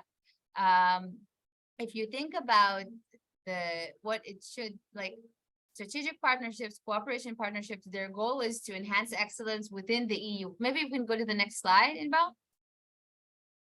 Right, so it's an intra-EU call, and for Israel, for an Israeli organization to be part of it, it has to have an essential added value. And this is where this is where I think that Israeli higher education can shine, because sometimes we are the experts in certain fields, and sometimes we're coming to this as equals and not just as building capacities and learning from the European Union. And when this is the case, then cooperation partnerships are much more relevant than capacity building, and have much more potential, right, to increase quality and relevance of the European activities as well as the Israeli activities, to develop and reinforce our networks together, and to boost internationalization for all of us. Can I have the next slide? Thanks. So cooperation partnerships. מה המשמעות של כל צבע? סתם, בקישוט. So cooperation partnerships, similar to capacity building projects, 12 to 36 months. They have different lump sums ranging from the size of the project. And it's a decentralized action. So it's submitted to the national agency of the submitting partner. It's not centralized like capacity building, that they're all submitted to IKEA. So it's a different, like if the German institution is submitting in the name of the partnership, it's going to be to the German national agency. And the deadline is a bit further, it's in March. Next slide, please. So cooperations for innovation is even a step above that. It's another intra-European partnership. It's also part of Key Action 2. And this is even a wider scope of strengthening Europe. Okay, European innovation. Okay, so this kind of project is supposed to really flow knowledge to all of Europe and all of its higher education spectrum, not only to the partnership within itself. Okay, and it's even more prestigious and has even higher grants because the deliverables are much higher. Can I see the next slide, please? No, okay. So here it's 24 to 36 months, and the lump sums are even higher. It depends on the duration of the project. And this is the centralized action. So here again, the submission is through the FTOP to IKEA. Deadline again, 3rd of March, similar to the cooperation partnerships. Next slide, please. Okay, so here I put down for you, and we're going to send you these presentations, all of the cooperation partnerships in Israel, past and present. So you can see, it's all clickable. You can read about them. You can see what your colleagues have been doing and why you have been missing out. Can you, next slide, so we have more. And that's it, I believe. So now we're going to take a break, a 10-minute break. I know it's a hard day. Do you need more than 10 minutes?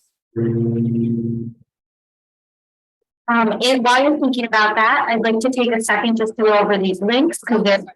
I stopped your participant sharing. Sorry. Oh no. Let's see if I can do it again. I might not manage. So the national agencies, you guys already know of them. They can help you find partners. You can see the project results, which I also mentioned beforehand. I've got a question about them. The program guide, which we've also mentioned, you kind of really have to stick to it, kind of go like really in depth and understand what it says. It can be difficult sometimes, and we're here to help.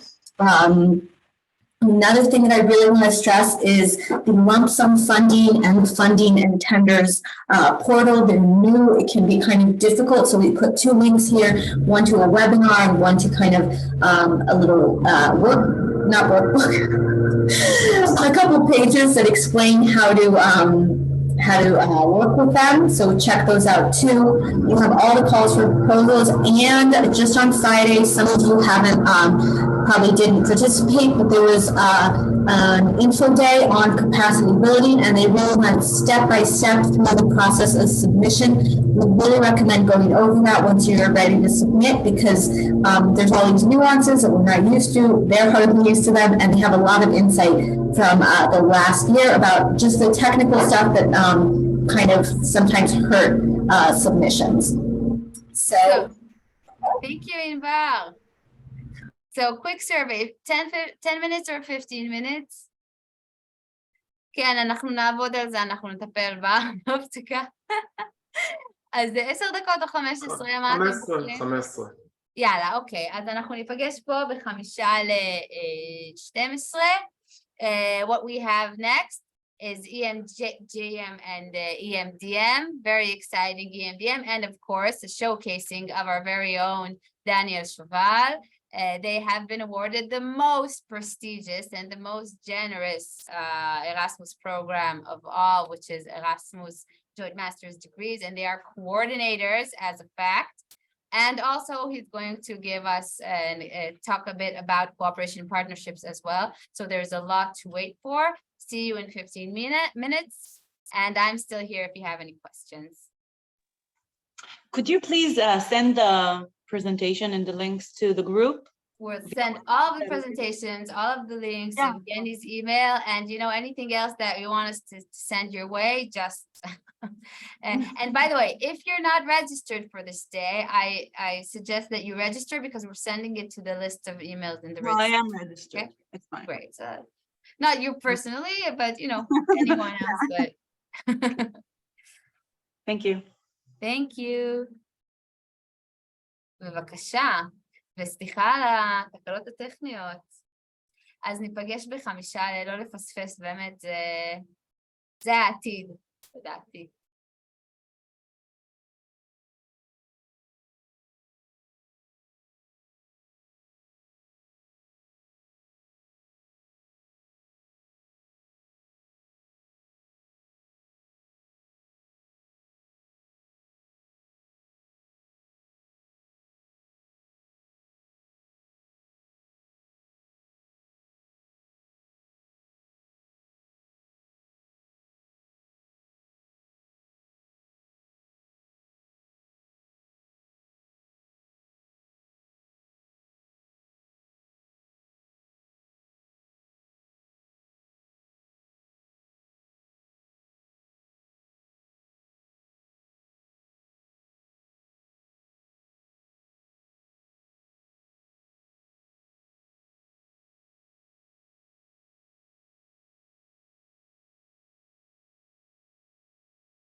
Okay, אז שלום לכולם. Hello everyone, we're back.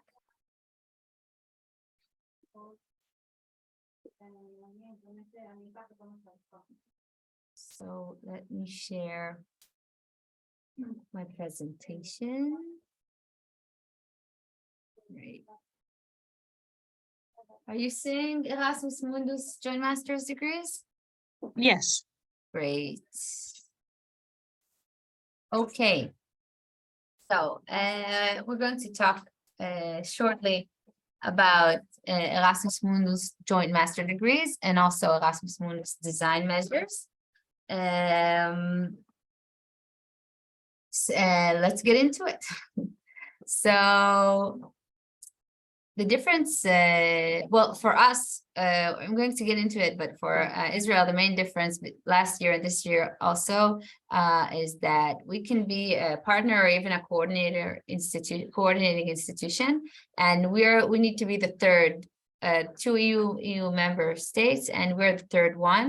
So as opposed to previous years, if some of you have already disqualified this call because it sounds like the Israeli partners aren't getting their equal share. So this has been changed. Okay, we'll get into it in the future, but let me start about what is this? What am I talking about?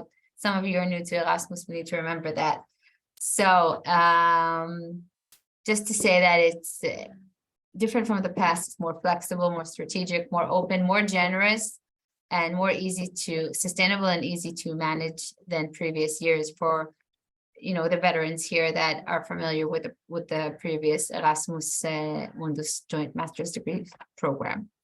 So the Erasmus Mundus Action has been split to Erasmus Mundus Joint Masters and EMDM, Erasmus Mundus Design Measures. Okay, so there isn't, in the past, there has been like this 1 year to work on the joint program and then start the program a year later. So now the difference is that the people that are applying, the institutions applying to EMJM, they have to be ready to hit the ground running and start their project once the grant is given. So you can see here we have partnerships for cooperation, partnerships for innovation, and we have partnerships for excellence. So Erasmus Mundus is right here in Key Action 2, partnerships for excellence, Erasmus Mundus Action. So what is it?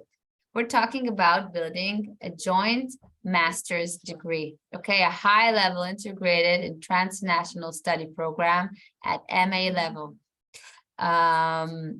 It's open to all disciplines, and it's delivered by an international consortium of higher education institutions from different countries worldwide. It's not only closed to Europe, and it's offering high-level scholarships for excellent students worldwide. So there's a very generous scholarship for students. If you are part of a EMJM, then you are, and then a lot of the students that come to your degree are already paid for. They have scholarships, and it's reserved for the most excellent students. So this is an excellence program. So as is implied, it's supposed to support the quality, the innovation, the excellence, and the internationalization of the higher education institutions, and very strong academic cooperations between the institutions. All right, to run the joint master's degree, it means that you have a very strong connection with another institution, and there is a lot of relevance between the two institutions, and a very strong connection between you. It will increase the synergies between the higher education institutions. It involves research. It will improve your competencies, skills, employability of the students themselves, and of course of the people teaching that joint master's program.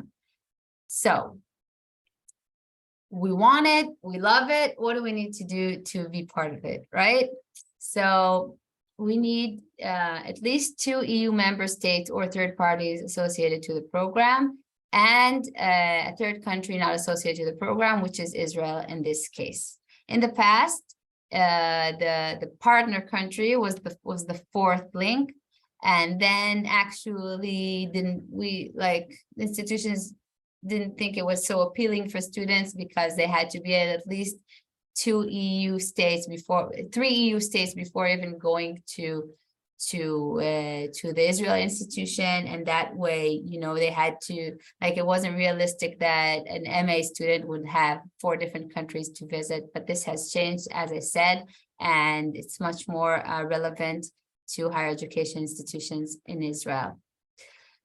So we've mentioned the action has split into 2 actions, and there's also room for non-scholarship holders. Students can just enlist and sign up and pay for their participation in the EMJM, which is additional source of money for the higher education institutions. So what are the requirements? You design together a fully integrated curriculum and common implementation, but you don't only design it, you actually need to think about how you attract students, how you enroll students together, how is everything streamlined between the institutions, and all the technical and administrative issues of enrolling students together and managing this project jointly. The students have a compulsory physical mobility, so at least 2 study periods in 2 countries with a minimum duration of 1 academic semester each. Okay, so this is not a blended mobility. They need to actually study in different institutions as part of their EMJM master's degree. Of course, you can send also contribution of scholars and guest lecturers teaching and training in each other's institutions. And of course, you can either have a joint degree or a multiple degree. That means each institution gives their own degree or 1 joint degree together. So it's a fixed grant agreement of 74 months, independent from the length of the master. This is how it's paid. It's on a monthly level. Commitment to enroll a certain number of students per project. And well, I think it's redundant that I read you all of the, I wanted you to have this, but I'm not going to read all of the setup. Like, if you're interested in promoting a joint master's degree, please contact us and we'll go over together the very small details. Something that Inbar has talked about previously is the ECHE. This is really important. Us as Israeli institutions, we don't have the ECHE, but for European institutions, if a higher education institution does not have an ECHE, that means they're not eligible not only for joint masters, but also for capacity building and any other Erasmus programs and calls. So why should you commit? Why should you submit to a joint master's degree? This gives the institution very high visibility in an international program of excellence. This is a very structured cooperation. It's not ad hoc. It's something that really builds connections between you and other higher education institutions and a very strong transfer of knowledge. It's attractive and it's simplified EU funding scheme. We'll get into that soon. And it selects the most talented students worldwide. Maybe those students will do a PhD in your institution later on, and it will up the level of your higher education institution, most probably. And of course, English, courses taught in English, your internationalization of your institution, and a lot of other benefits for all of the students involved, not only the students studying in the joint masters. So it is very rewarding to take part as an individual. It's a very selective program and very competitive. So if you are part of an EMJM, then a lot of students excellent students will want to come and study in your institution, most probably. It's a high degree of expertise with a specialization component. So I didn't mention this, but the EMGMs have, they take on certain fields that are very relevant, very innovative, that, the institutions complement each other. It's not like a degree in Greek history. We teach Greek history, you teach Greek history, let's have a joint master's degree. That's not the point. It's actually supposed to, the experience in each institution needs to contribute to each to the experience of the student, to his knowledge, to his expertise in a specific innovative field. Yeah, did you have a question? Maybe later. I saw a hand raised. It's a unique mobility experience. It's attractive. It's an attractive scholarship. Soon we'll get into the numbers. And they're very high employability through key competencies and soft skills. I think there was also like some kind of research done on this. How did the graduates manage? And a lot of them are involved in globally, in their own fields, in a global market. So very high employment rates in the field that they study. So funding rules, super easy. Even I can understand it, right? There are only 3 components of the unit costs. This is astounding to me. Institutional costs, this is the sum that you get per student. Individual needs, okay, for the students goes directly to the students. And scholarships, right? Each student that is entitled to a scholarship and gets the scholarship, and it's super easy to understand. Very simplified EU grant, one of the simplified I've seen really. So this what the yellow part is what it was before. Look, it might be familiar to you. Travel costs, subsistence costs, installation costs, all that. We're done with that. You have institutional $750 per month, and you have the scholarship holders $1,400 per month, and then you have also a special fund for special needs, right? Which ranges between 3,000 and 60,000. If a student has special needs that are less than 3,000, well, then the institution needs to absorb this on his own part, on his own institutional cost. So implementation. So what are the institutional costs for? For the implementation of the actual study program, of course. So you get $750 a month times the enrolled students. Okay, there's a maximum amount per project, but it's rather high. So you have an incentive to enroll more and more students and to attract them to your institution. You get the same scholarship for the same unit cost for scholarship holders and non-scholarship holders. So you have even a larger incentive to attract more students even after you've enrolled all of your scholars. And you get the same unit cost as the EU member states. Okay, there's no different from ICM. We've discussed this, where you don't automatically get the institutional costs. Here it's completely part of the program. It's not something you need to negotiate with your EU counterparts. So what time is it? I just don't want to. Okay, yeah, I'm good. And sorry. So I don't think anyone has listened to this presentation now, and if you are, don't submit on this February. If you've just heard of EMJM, okay, you need to work on it. But just you have the information here. And evaluation procedure, I won't get into it now, but it's very similar. Like you have the quality questions, and you need to and always relevance and impact are most important. Like if all things are equal, then this would decide if you are getting the grant or not getting the grant. Okay, but now I move forward. If anyone fell asleep or if anyone wasn't paying attention, so now is the time to wake up, because now I'm going to talk about EMDM, the Erasmus Mundus design measures. And I think this is something that you can apply to by this March or February. We'll see what the deadline is. I don't remember by heart, but this is an amazing opportunity, I believe, okay?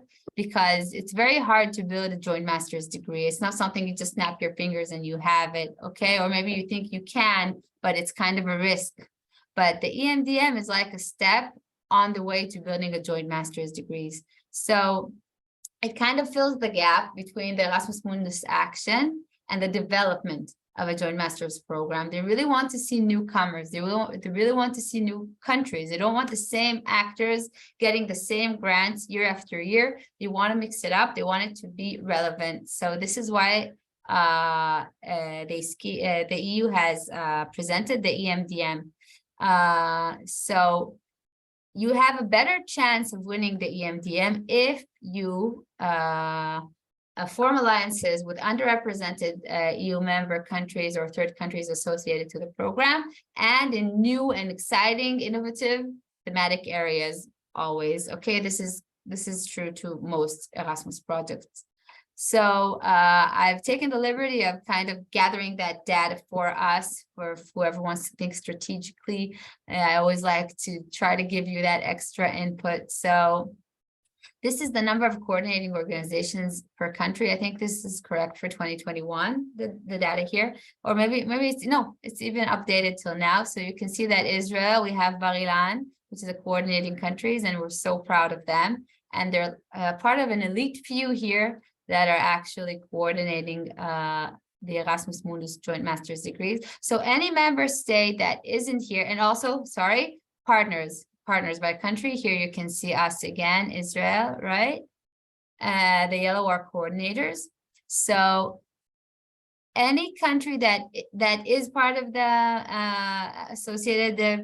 associated countries, or a member country that isn't here or is underrepresented here, that's a very relevant country to cooperate with. So if you have partners there that you have good academic ties with them and interesting ideas how your faculties can cooperate and build a joint master's degree, that's a great place to start.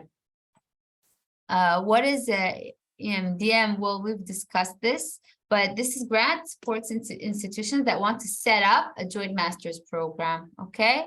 So it's a very simple application. There's only one beneficiary because it's not a big grant. So there's only one benefit. You don't have to, like, all the partners don't have to have a leer and, sign the grant agreement proposal and all that work. It's just one beneficiary, but he does have to give a picture of what is going to be his consortium, what institutions he wants to involve, and they're already on board, and you've already discussed, not in depth, you have it all worked out and you can go run, because then why would you need the grant?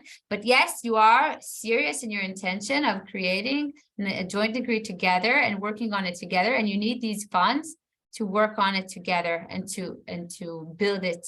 Okay, so remember, this is independent funding. So this doesn't mean that you're going to be awarded automatically EMJM. Okay, that doesn't mean that at all, but it does mean that you have the structure and you had the vote of confidence to get the initial funding to do so, and the desired outcome would be to at least submit a joint master's degree and hopefully also be rewarded a joint master's degree.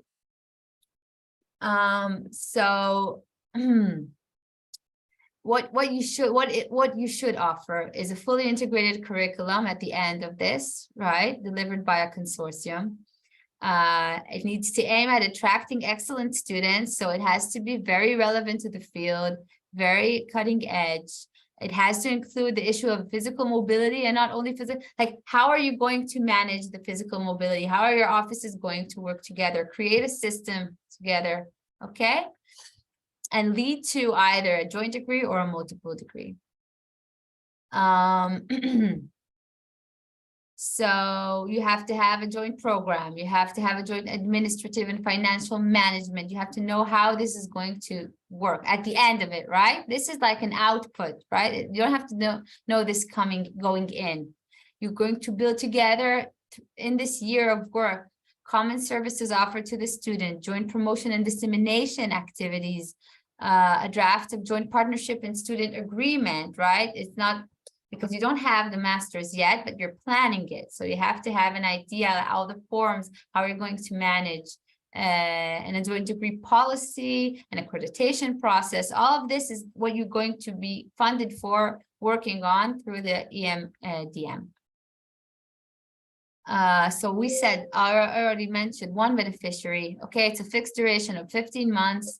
And you get a lump sum of 55,000 euros. Okay, these are the costs linked to the activities necessary to set up a joint master's program. Okay, so it kind of says, okay, listen, why would it's a lot of work to build a joint master's degree. Just like I don't see us doing all this work just to submit a joint master's degree, and maybe we don't have the capacities to do that.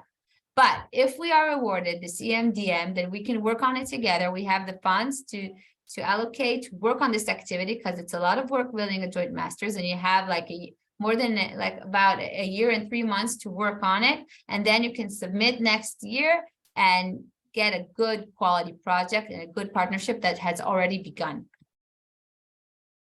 So same as JM, right? We build a joint master for at least 2 EU member states or third countries associated to the program, and 1 country not associated to the program. We've discussed ECHE. I'm not even going into it, okay? Any European higher education institution has to have an ECHE, a valid ECHE, and us as an Israeli institution, we should commit to the principles of the Charter for Higher Education, okay? So here the deadline again, right, 16 February, I misled, 16 of February, okay? So it's kind of close, but it's attainable for those who are interested and have the right connections and partners through other Erasmus calls. Maybe you think of doing an EMDM together. Okay, so right, we had the calls and now we have the deadline. Then there's an evaluation period. Once you're notified, plus minus July 2023, you have to, and then you have the preparation and signature of grant agreements. And afterwards, you start going, clock is running. So we've discussed this, I won't get into it now. And then there's the evaluation procedure. Again, we've talked about this. It's always the same questions, but the same, the same headlines: relevance, quality. Let me show you, right? Relevance, quality of project design, quality of partnership, and impact. But you really need to read the small letters, see what they're referring to. You won't have this in the FTOP.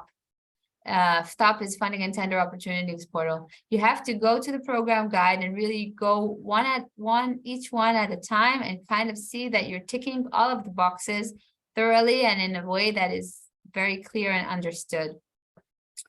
So if any of you are interested in the application process, I won't go into it now, and we're kind of short on time, but we're here for you, and you can always contact us and we'll help you. We're also getting familiar with the FTOP. It's new for us too, but I think we're a bit more experienced now that we've done the application ourselves as NEOs, and we've been told again and again by ACAD, this is the good experience for you. Now you know what your institutions are going through, and God, is it true. So we have more information about the program, all the useful links. We'll all send this to you at the end of this day. And now I would like to invite from Bar-Ilan University, we're going to have a case study on EMJM and also cooperation partnership experience. So without further ado, Daniel Cheval, MSW, Senior Advisor for Internationalization and Erasmus Plus Institutional Coordinator at Bar-Ilan University. And following him is, well, I think Daniel will introduce him, but we also have with us, Professor Alon Korngreen, Director of the Multidisciplinary Brain Research Center at Bar-Ilan, and the coordinator of the new EMJM in Neurodata. Really exciting. We're looking forward to hear from both of you. So the floor is yours.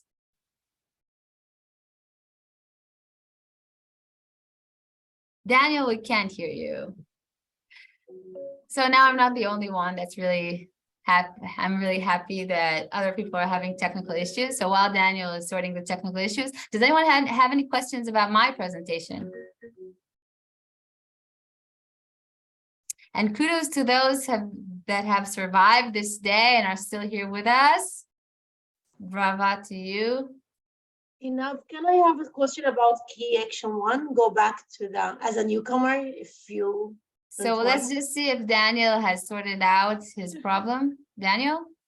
No, not yet. So yeah, sure. What's the question? Yeah, unless anyone has questions about EMJM or EMDM. Yeah. I do have a question about the EMDM. So Afnan, before that, let's take the questions that are, yeah. Is there any rule about how to structure the mutual master degree in terms of how do you divide the semesters and what needs to be in each institute?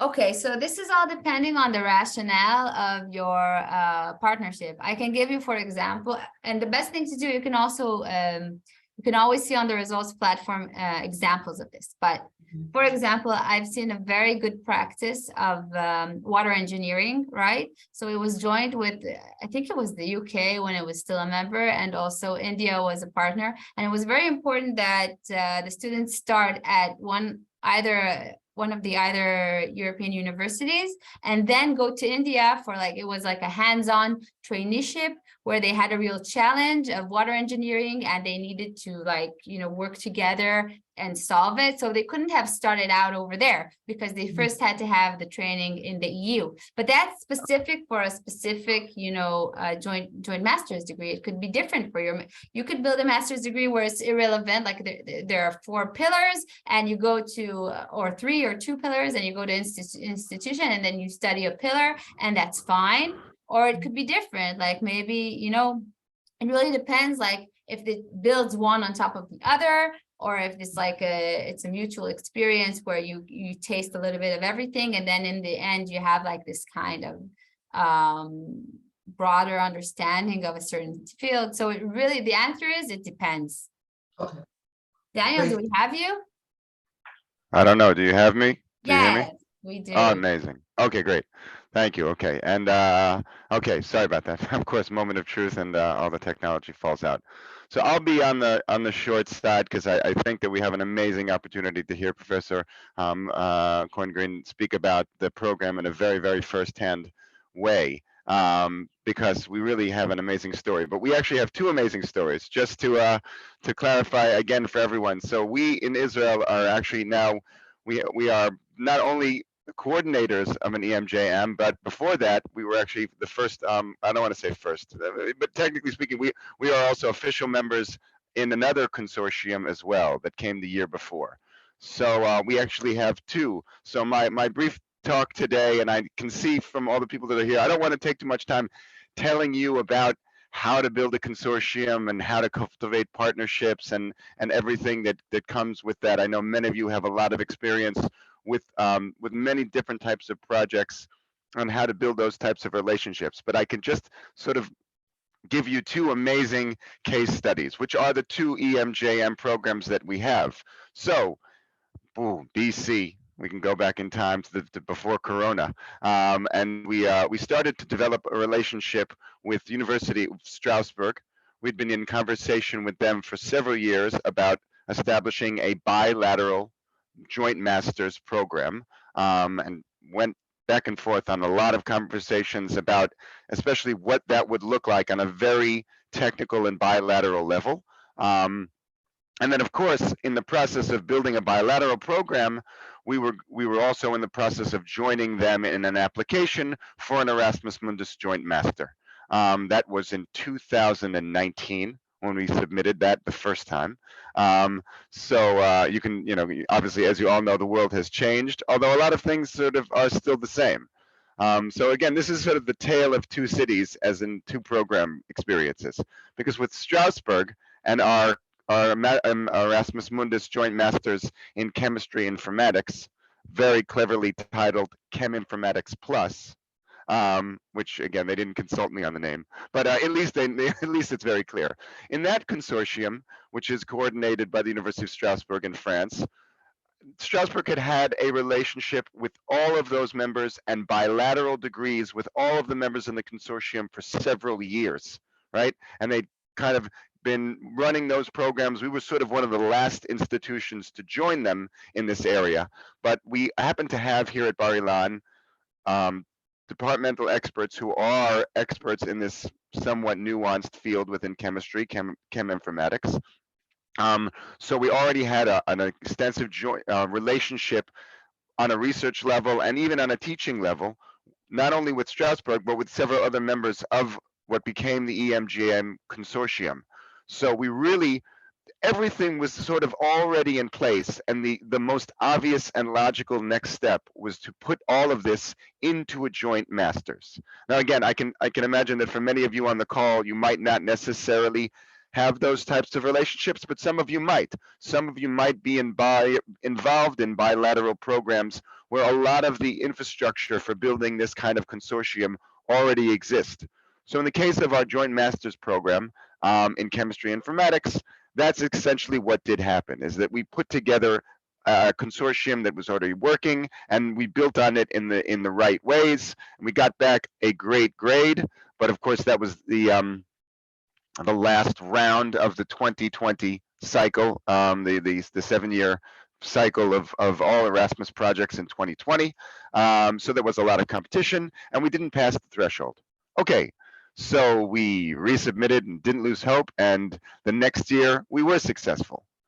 And again, that is sort of, and I would encourage you, and I'll send out later on, of course, the links for our Erasmus Mundus Joint Masters in Chemistry Informatics. And I think you can see there, and you're welcome to follow up with any of my colleagues and learn more about how we took a great existing network in this field, in this area, where we already had all of those bilateral relationships and really made a great project that the EU then found relevant. So they didn't feel like they were just giving funding to something that already existed, but that if they in fact funded this network, it would take this topic and bring it to the next level in terms of implementing a new kind of EMJM. So that's one story.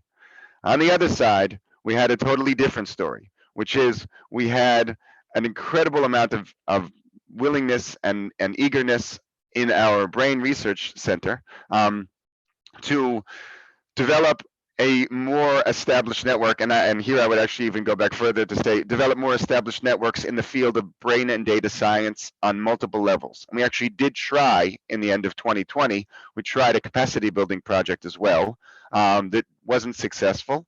Some folks might here on the call might even have been part of that capacity building application, but nonetheless, we tried a capacity building application, wasn't successful. So, and again, I don't want to take anything away from Alon's presentation in a few minutes, but the sentiment was, yes, we might actually be able to build an EMJM. And so what we essentially, and then of course, that was in February that we submitted the capacity building. A few months later, everything changed, right? And we were sitting there on Zoom. And that's where Charles Dickens' lines really do ring clear. It was the best of times, it was the worst of times. So in the other city that we were living in, we decided, okay, let's reach out to our partners with this idea that in the middle of COVID, on Zoom, we were going to open it up and really try to see if there are universities that would be interested in building a joint master with us, really from scratch, and building those relationships one by one. And so again, that's why I don't want to get too much into the details about how much incredible work went in on the academic side from my colleagues. I'll let them tell that story. I'll let Alon tell that story. But I will say that what did happen, and I think this is particularly relevant to the audience here today, which is that we, from an Erasmus office on a university level, on a HEI level, we reached out to a number of partners, and the most interesting surprises emerged. In our neurodata program, our joint masters for which we are the coordinator, there is a consortium of 5 universities within Europe. And just to give you a little glimpse, because again, none of these partners did we have any necessarily clear and strong relationship in brain and data science, but we had very, very, very successful and long-lasting relationships in Erasmus exchange on multiple levels and in multiple related fields. So for instance, our partners in the University of Zagreb, who are now they are in the program from their School of Medicine and their Faculty of Electrical Engineering. They had been doing mobility with us in both medicine and electrical engineering for almost 7 years. And it was actually the next door neighbor to one of our main colleagues in electrical engineering, the office mate, if you will, who brought our partner from the University of Zagreb into our neurodata EMJM program. Similar sort of interesting story would be with the University of Padova in Italy. There, we started out our relationship built on a original Erasmus Eden consortium, if anyone remembers that. That was like before 2015, I think. We had an Erasmus Eden project with Padova, where we sent one faculty member for an extensive amount of time in logistics. And then we ended up doing an Erasmus ICM project, a mobility project with Padova, again in the field of logistics management.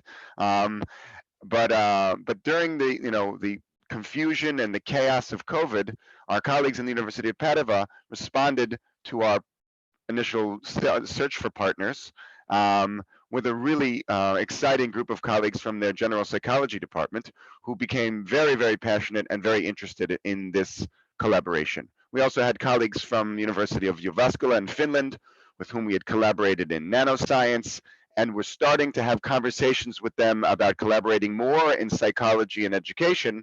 But then of course COVID came and threw all those conversations for a loop. So the point of my little history here is simply to tell you all that from both sides, really, this is very possible, right? In that we have found on a first-hand level that partners in Europe who are successful in operating joint masters programs on a bilateral level are perfectly capable, obviously, especially in the case of France, as you've seen from the previous slides, are perfectly capable of leading these consortia.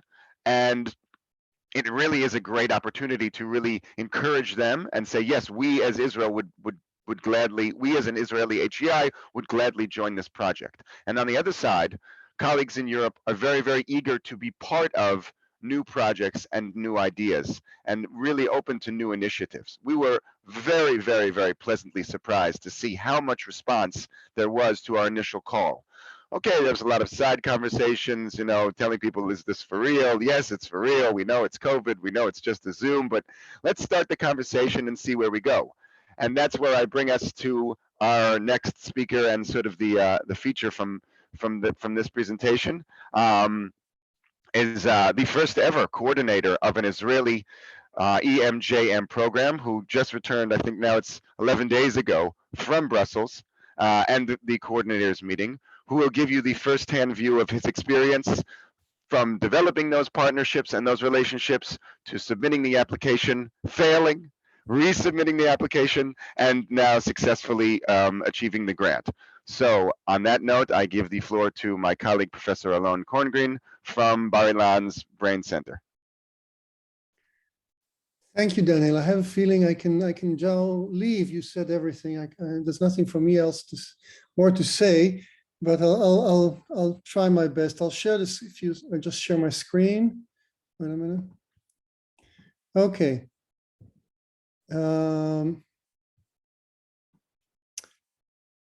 So as Daniel started, and if anybody, I don't see the chat here, so if anybody has questions during the talk, please do just interrupt me. I've just finished teaching for 2 hours, so I'm taking this leisurely, and I'm used to interruptions in the middle. So I'm going to tell you about the wonderful collaboration we have with another 5 universities in Europe. So the Neurodata project that was just funded, sorry, is a collaboration between us and the Technical Institute of Lisbon, the Vrije Universiteit of Amsterdam, the University of Padua, the University of Zagreb, and the University of Jyväskylä in Finland. All of them, except the Vrije Universiteit of Amsterdam, were long-term collaborators of Bar-Ilan in various projects related to Erasmus, and the Vrije Universiteit is my contribution to the group. So I'm going to start with the journey because it was quite a journey, and it's actually we thought we finished the journey, but now we have 6 more years of the journey. So it's you're free. Perhaps if you come next year or in 2 years, I'll have a different slide talk about what happened since. So I want to say that from the get-go, and I think Daniel touched on it, this is a strategic project for the Bar-Ilan Brain Center. We've been looking to internationalize our student body, internationalize our teaching program for several years. we acted on that before COVID and by opening a new MSc, which is Brain and Data Science, which is more perhaps oriented towards industry. There's a lot of data from neuroscience and data science. If you look at the graph here, this is the number of papers as a function of year for papers related to neuroscience and data science. And you can see the explosion with the data science revolution is also very, very relevant to the huge amount of data generated in neuroscience. So in 2019, we opened this new MSc. We also converted some courses to English, and we started seeing new first students from abroad. And I was quite committed, I must say, to recruiting people from the Orient. And then this happened. We got hit, and we were sort of stranded without wind in our sails. And then I had discussions with the international office, and we decided to use this opportunity the new thing, what was then the new thing, what was Zoom. And it was the first time everybody was Zooming around. And I was, so as Daniel said, I just want to tell the timeline. We had, in June 2020, we had this, Daniel sent this email to all the partners in Europe, calling who for the brand to me. And there was, in July 2020, we had a multi-participant Zoom, about 45 people from all over Europe. And then some of them, actually, I was surprised by the enthusiasm of getting into a consortium with us, with the pitch, our pitch about the degree, a joint degree in neuroscience, in brain and data science. Then I spent quite a bit of time having sort of bilateral talks with each partner. We had something like 7 or 8 partners, and some of them dropped away because we couldn't find the right structure to work bilaterally. So we started doing bilateral work and also working on bilateral master degrees, and which I'll touch in a minute why this is important. And then we wrote and wrote and wrote and wrote, and we submitted in June 2020, all of it, all this year in Zoom, not leaving the office for one time. We continued working on bilateral agreements, and then in December, last December, we got rejected. The consortium was really for resubmission. Again, there was a nice vote of confidence at Bar-Ilan for that. And we resubmitted in February, and in July we won. We signed, then most of August, we signed and signed and signed many documents from the EU that most of you are well aware of. And in October, our webpage was connected to the European server, and I'll show you what happened because of that. So this is just a consortium, people from Portugal, from Italy, Ina is from Bar-Ilan, Daniel is Bar-Ilan, Mario and Melita from Zagreb, Tina and Tuya are from Finland, and Chris is from the Fire University in Amsterdam, and that's just me.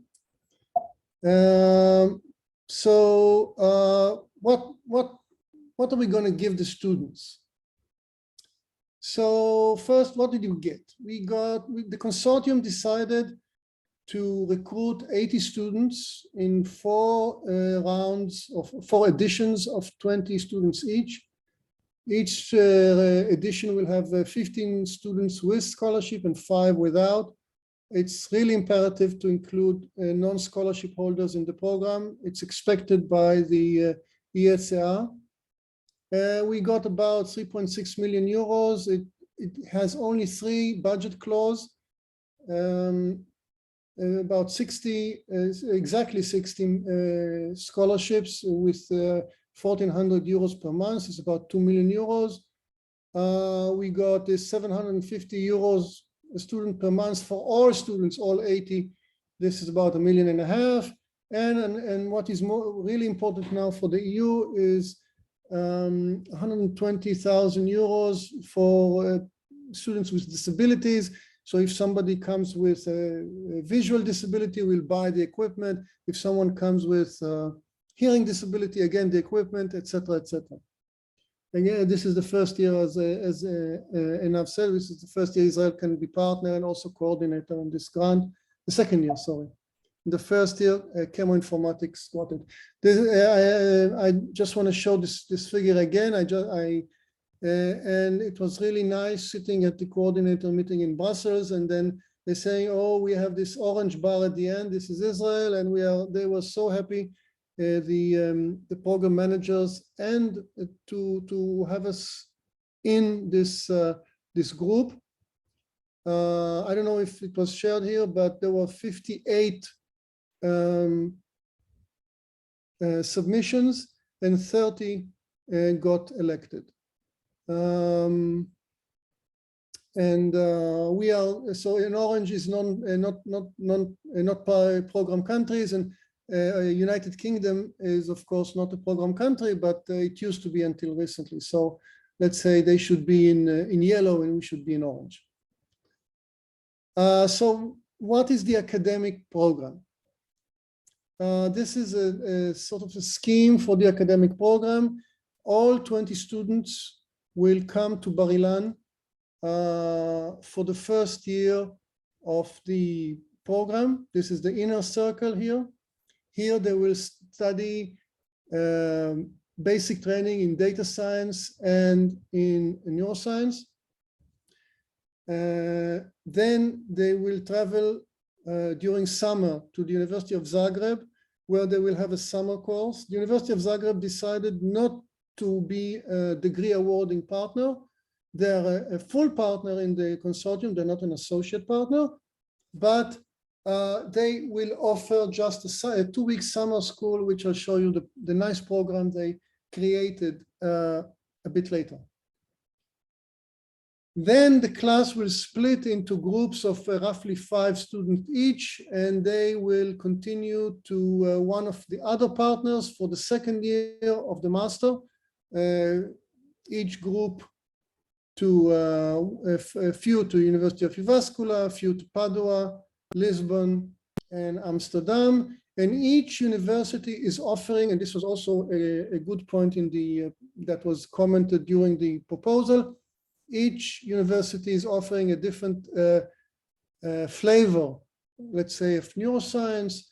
University of Amsterdam there is system neuroscience, University of Lisbon is biomedical engineering, University of Padua is cognitive neuroscience and data processing, and University of Uvascula will focus on neuroimaging and data processing.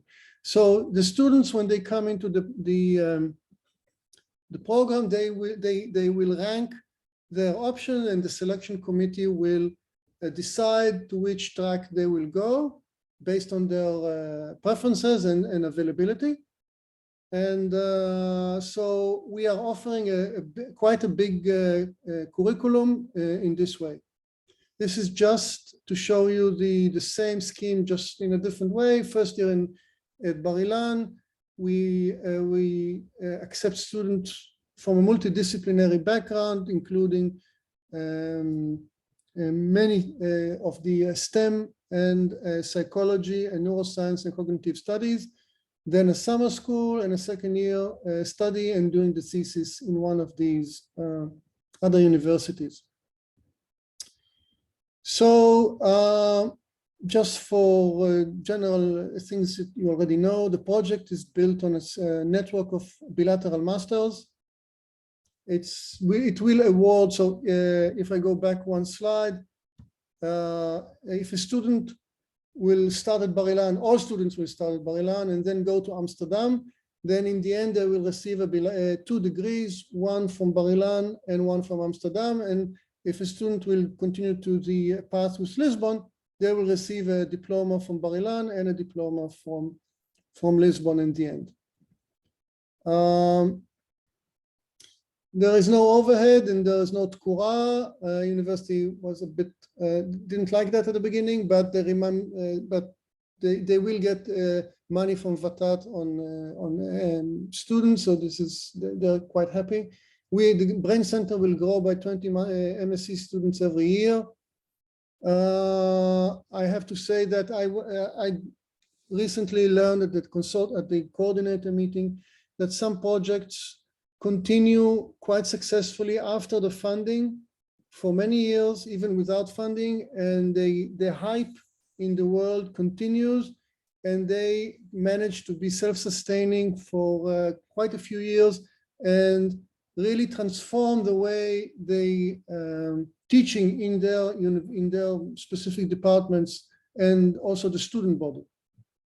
It will obviously contribute to the Bar Ilan's university ranking, which is increasing nicely. It generates a network of alumni. This is one of the points when I heard a case study from Italy. When we started, really convinced me. They say that after a few years of this program, they have, since they're recruiting really good candidates from all over the world, then they now have a network of alumni for their department worldwide. And this allows them many access to many things that they didn't have before. Well, it's a good, also it's a nice and good and important club in the EU. And there's a lot of funding in this that actually about 30 billion euros are invested into this project. It's a lot of work to build the grant, but the judgment was fair in both times, both when we were rejected and we were accepted. And as you can see, in both cases, the success rate was reasonable. It's about 50%. So if you manage to write a good grant, you have a really good chance of getting awarded. We will accept, this is just the admission protocol. We accept students from neuroscience, biology, chemistry, physics, mathematics, computer science, psychology, and electrical engineering. And then there's some exception. They also, most of our partners also accept multidisciplinary students. We had to make an exception for the University of Padua that due to accreditation also only accepts students in psychology. But this is, again, this was all detailed in the proposal. And as long as you detail everything clearly, and you don't try to hide any detail, then the EU will accept it. So we are here. This is just the timeline. We are here. This is preparatory activities. And in the beginning of next year, we will have our first edition. And then this is our, again, something that the EU wants to, is interested in seeing. This is our administrative structure. So we have administrative board, which is basically the six professors from the university. Secretariat is the administrative people from each university. There is an academic board, which will include also students and alumni, an advisory board, and a selection committee that will soon start to shift to look at the application we are already recruiting. So accreditation based on the Malag, and there's a clear letter from the Malag about it. We are obliged to sign a double degree, a bilateral degree with each partner. This is the legal basis for the, so in the EMGM, you can either have a network of bilateral degrees, which is Malag approves, or which something that the EU really wants is a joint degree by the consortium, which is currently not possible to arrange according to the laws of Malag. So just stay with bilateral degrees, and they are not so hard to sign. And according to the Malag, in a bilateral master, a student will study at least half the points at each university. So the student will study 1 year at Bar Ilan, another year in another university, and this follows the rules that Malag places. The student in the bilateral master will receive 2 diplomas. I already said that. This is just our curriculum. This is the first year at Bar Ilan. And then if somebody goes to UVascular, they can pick these. These are mostly elective courses and a thesis. If somebody goes to the University of Padua, there is elective courses and a thesis, and this is mirrored in the other universities. So there's a big variety in the courses, and this is also something that the EU was very happy to see. This is the summer course in Zagreb, which will be a hands-on course. They will record brain activity from various preparations on this track, and then they will double back to the other track and analyze it, having also a lot of fun in the middle. And hopefully we will, and so this will happen almost a year and 8 months from now in the first summer school in Zagreb. Again, a summer school is something that many EMGM add, and for some reason the EU is really happy with that. I just met an EMGM that has 2 summer schools, one in Europe and one in Abu Dhabi, and the students can select. So there's a lot of creativity going on here. The more creativity, the better chances of getting selected. We will also offer another thing that the EU is promoting is all these soft skills. Bar Ilan will focus on academic writing, and this will be in the second year. It will be online, so students can take all of these if they want, or just one of them.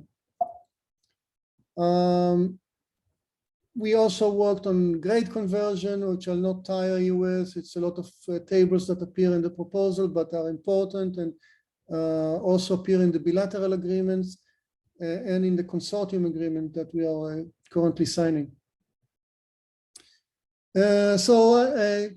We have these application criteria, and I guess that you can look at them later in the recordings, but we have requirements for English, motivation, academic results. Is the bachelor relevant? And in the end, there will be a ranking. This is very crucial to the EU, that the ranking will be transparent and clear, and that we will be able to justify any decision, and that they will be able to see the ranking and reporting. And if they come asking, we can justify any decision based on very, very clear rules. They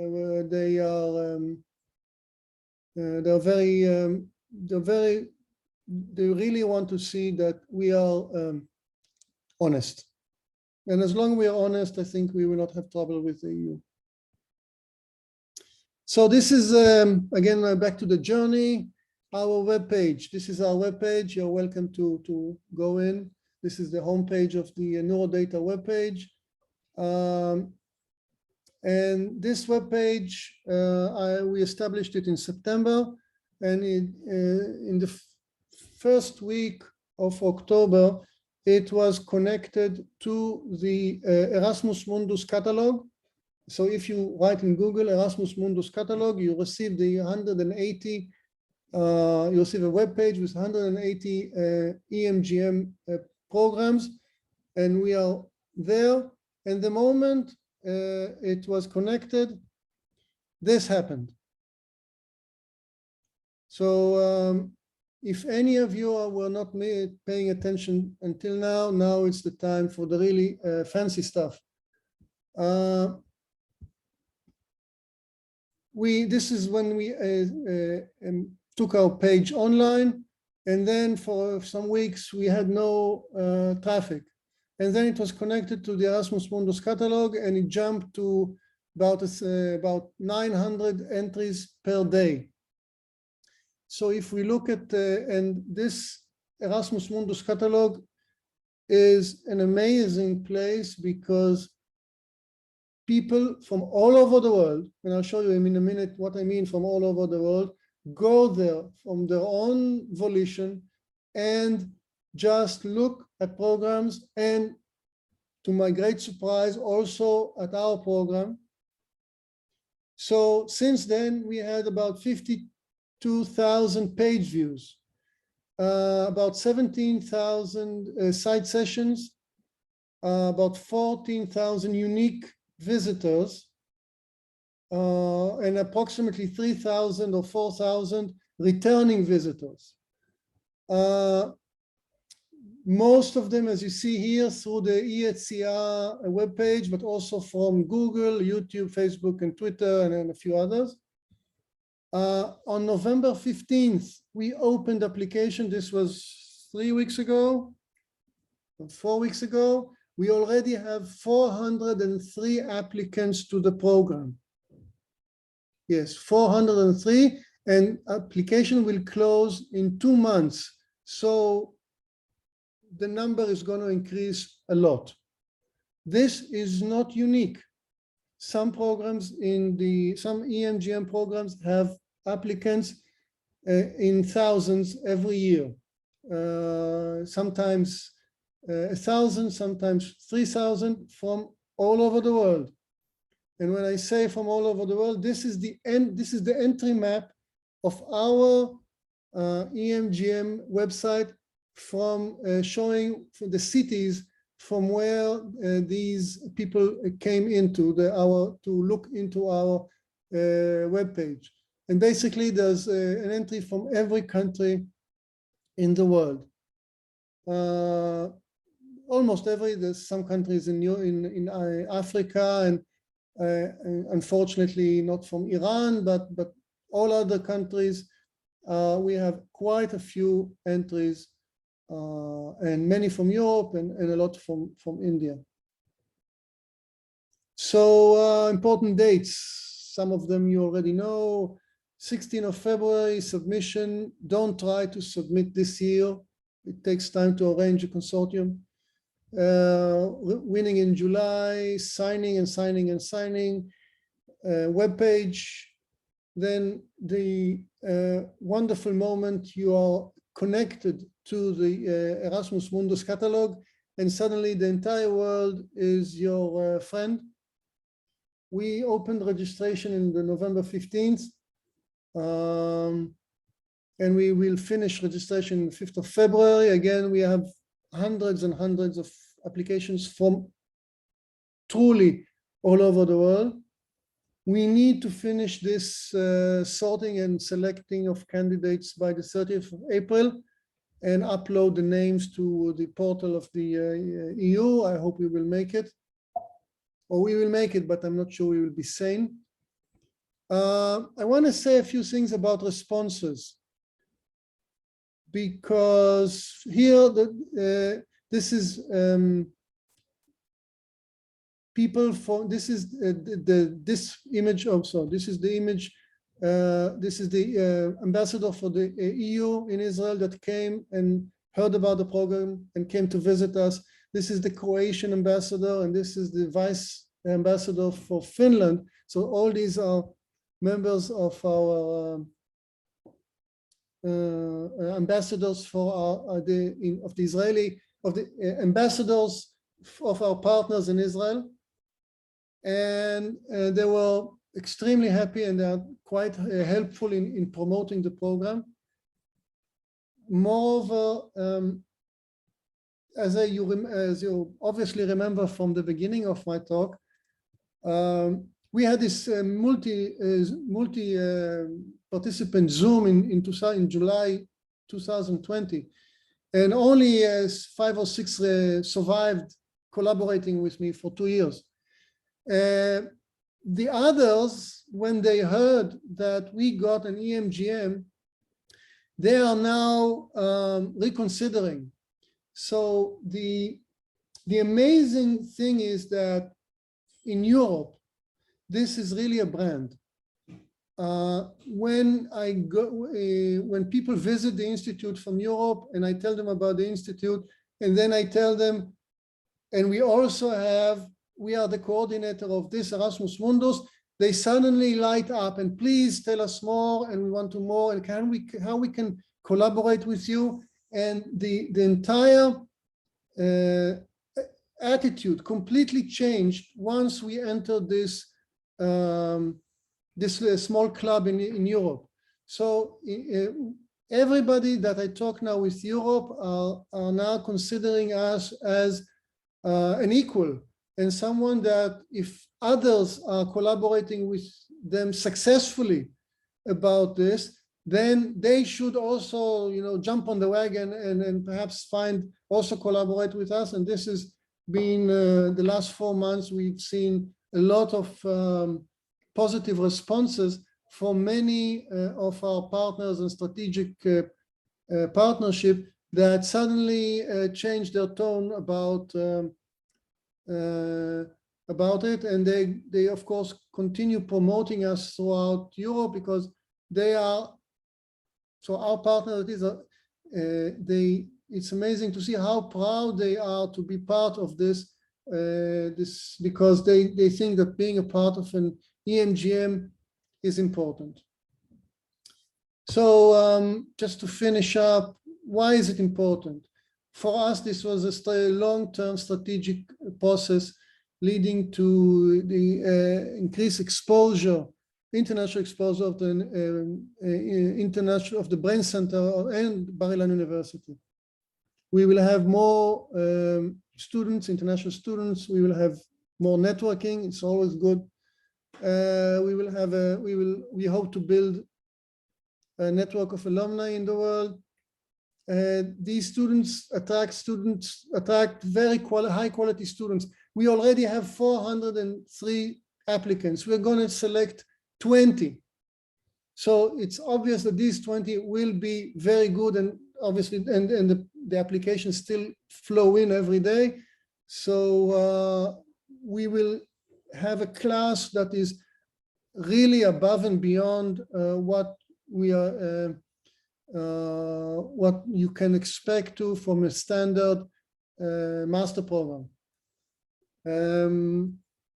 In the past, we saw that every foreign student that comes here is really enriching the lab, enriching the environment.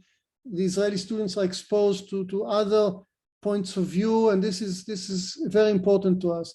And it's also important to us that the Israeli students will study abroad. It brings a lot of perspective, and they become much more interesting to later academic studies. So with this, I will be happy to answer any questions. This is our webpage, our email, our Facebook, our Twitter, etc. All these social media that we are using the program using to promote the program. And thank you for your attention. There's obviously many more details because this was already a long journey. And if anybody wants to ask any specific questions, you're welcome to reach out to me at Bar-Ilan. And I will be happy to share any of what we learned, anything from what we learned in the past 2 years and the coming future. Alon, thank you so much. I wrote to Daniel personally that I'm so sad that you had to be at the end of the day, because I think your presentation was the most important presentation of all, and you sell it, and it's clearly from it's a real experience that you have, and you talk from experience, and it makes it more clear that this is a wonderful and very excellent program and prestigious program to be a part of that opens a lot of doors. There's a question here, יש מקומות שמורים לישראלים או שכל העולם מתמודד באופן שווה? Okay, so אני אענה על השאלה הזאת. אז התשובה היא שאין מקומות שמורים לישראלים. אנחנו מחויבים לדייברסיטי, כלומר מתוך 60 מלגות מאסטר אנחנו יכולים לחלק עד 10% לנשיונליטי מסוים. וזה אומר שאני יכול לגייס במהלך חיי הפרויקט עד 6 ישראלים. אני יכול לגייס ישראלים נוספים שהם מממנים את עצמם או שאנחנו משיגים להם מלגות נוספות, זה לא קשור ועל זה אין הגבלה. זה נכון לכל הנשיונליטי, כלומר אין הבדלה בין נשיונליטי כזה או נשיונליטי כזה. לנו יש קצת בעיה בתור קונסורטיום ישראלי, שלשנה הראשונה יש מדינות שלא יוכלו לקבל ויזה לישראל. אתם יודעים, בכל זאת סטודנטים מאיראן, סוריה, עיראק, לבנון, פקיסטן, לא יוכלו לקבל ויזה לישראל באופן גורף, והסיבה שהזכרתי את המדינות האלה זה כי כן, מתוך 403 מועמדים, יש לנו גם מועמדים מהמדינות האלה, לא מעט, שזה מדהים, אני חושב, והלוואי שהחיים היו אחרים, אבל הם באמת לא יכלו לבוא. עוד שאלות לאלון? אני מרגישה שזו הזדמנות פז באמת לקבל את זה from the horse's mouth, מה שנקרא. לי יש שאלה. רציתי לשאול אם הייתם צריכים לקבל איזשהו אישור רשמי ממל"ג, או שזה היה מבוסס על תואר קיים, ואם הייתם צריכים אז איך עבד התהליך הזה מול מל"ג? לא, זה על בסיס תואר קיים. יש לנו תואר קיים במדעי המוח, מדעי הנתונים, שקיים פה כבר מ-2019, כלומר זה בעצם מגמה של התואר הרגיל שלנו שנפתחה בתוך האוניברסיטה. אני באופן כללי משתדל להסתכל על הכללים ולא ללכת למל"ג עם דברים חדשים, כי זה פשוט קצת איטי, נגיד את זה ככה. וזה הסיבה גם לבחור רק 2 מוסדות שיעניקו את התואר ולא יותר מזה, כדי להקל על התהליך? או... לא, כשאת מסתכלת על כללי מל"ג, כלומר יש פה 2 מערכות שצריך לשדך ביניהם. מצד אחד כללי מל"ג לתארים בינלאומיים. כללי מל"ג בתארים בינלאומיים בעיקר מכוונים לתארים בילטרליים. יותר מזה זה מתחיל להיות מסובך במל"ג. ולכן הדרך היחידה לעבוד מול כללי מל"ג בלי ממש להסתבך זה לחתוך את התינוק של המאסטר ל2. שנה פה, שנה שם. וזה קצת מגביל אותנו מול האיחוד האירופי, כי התוכניות EMGM ברחבי אירופה הם לפעמים כל סמסטר באוניברסיטה אחרת, והן הרבה יותר גמישות והן הרבה יותר יצירתיות. כלומר אנחנו באנו קצת עם מגבלה, כי כללי מל"ג שהם יחסית חדשים הם מ-2018, הוורסיה התחילו ב-2013 אבל הוורסיה האחרונה מ-2018, הם מזכירים את העובדה של יותר תארים, שנגיד תואר עם מרובה, אבל זה ממש יותר מכוון ל2. לכן סטודנט שילך ליובסקולה יקבל 2 תארים אצלנו מיובסקולה, ילך לליסבון 2 תארים, וגם את זה אנחנו חתמנו ברמה, כלומר הרמה הבסיסית היא שחתמנו הסכם בילטרלי מול ליסבון, ובסוף יש לנו מאסטר עם ליסבון, ומה שהקונסורטיום ייתן לסטודנט זה בסך הכל, הוא לא ייתן לסטודנט שום דבר חוץ מתדפיס ציונים. והיה לכם איזשהם אתגרים גם במה שקשור בהמרת ECTSים לקרדיטים ישראלים? פה דווקא מל"ג בא לעזרתנו, מה שמל"ג אומר חצי, חצי פה, חצי שם. אז לקחנו את התואר שלנו, חילקנו אותו לחצי, אמרנו זה, כן, התואר באירופה זה 120 ECTS, אז הם לוקחים 60 ECTS באירופה, וחצי תואר אצלנו. חצי תואר אצלנו זה כמו 60 ECTS, והדרך, אי אפשר להמיר את זה, אם אתה עובד מול מוסד אחד אולי, אבל מאחר שיש וריאציה משעשעת גם ב-ECTS בתוך אירופה, כלומר הם גם מחשיבים את זה אחרת, יש מוסדות שונים שסופרים ECTS אחרת, עם יותר עבודת בית, עם פחות עבודת בית, ה-conversion factors בתוך אירופה הם מעורפלים, וההטמעה של ECTS בכל מדינה היא ככה, לפי האצבע פחות או יותר. אז בסוף הפתרון של חצי וחצי פתר לנו את הבעיה בלי לעשות conversion. חצי תואר זה כמו 60 ECTS וזה עובר. אוקיי, תודה. וכל הכבוד, מדהים באמת. תודה.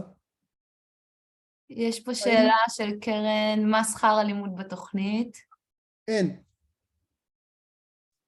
הקונסורטיום משלם את שכר הלימוד, כמו שהמחלקה משלמת את שכר הלימוד אצלנו נגיד, אנחנו משלמים שכר לימוד למסטרנטים, מהתקציב מלגות שלנו. אסור לנו לגבות דמי רישום, הקונסורטיום משלם את השכר לימוד, הקונסורטיום מוציא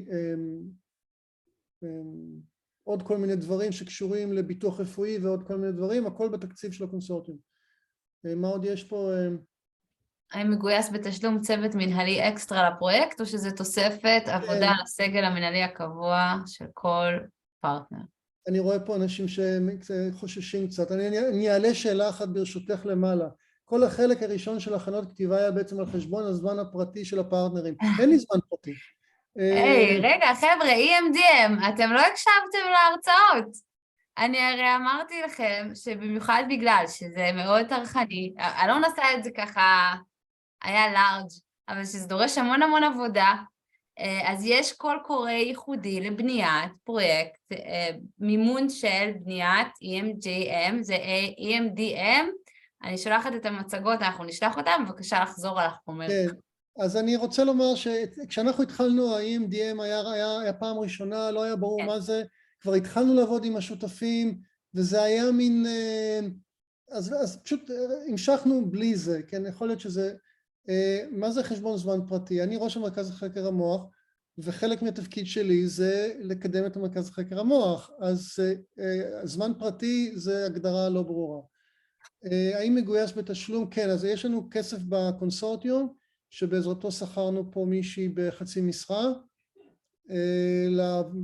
לעבוד על כל השלבים, כרגע היא מסננת תיקים של מועמדים, כאמור יש לנו איזה 400, אז אני לא בטוח שחצי משרה זה בסדר, אבל זה מה יש. מי אחראי על בדיקת התזות? השותפים. כלומר, התזה נעשית אצלנו בשנה השנייה אצל השותפים, ושם יש לכל שותף יש ועדה מקומית, שבה הם יקבלו את התזות, כי זה, אחרת זה לא יתפוס בדאבל דגרי.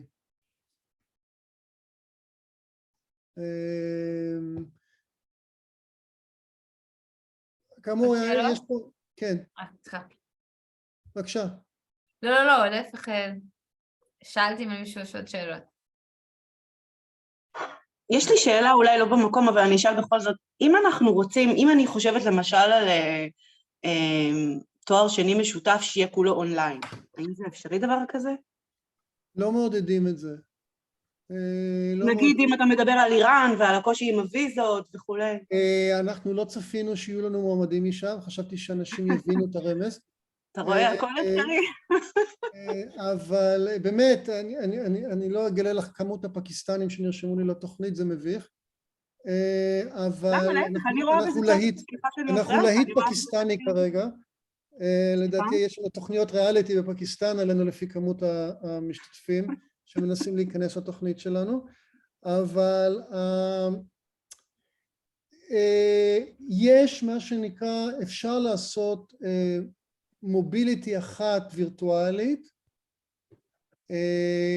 וצריך להצדיק את זה מאוד, וזה דבר חדש. חלק מה-EMGM, עכשיו, כמו שדניאל אמר, הייתי בפגישת ה-coordinators בבריסל, הביאו את כל ה-30 לחדר אחד בבריסל, וניסו להיות נחמדים אלינו בלי הצלחה.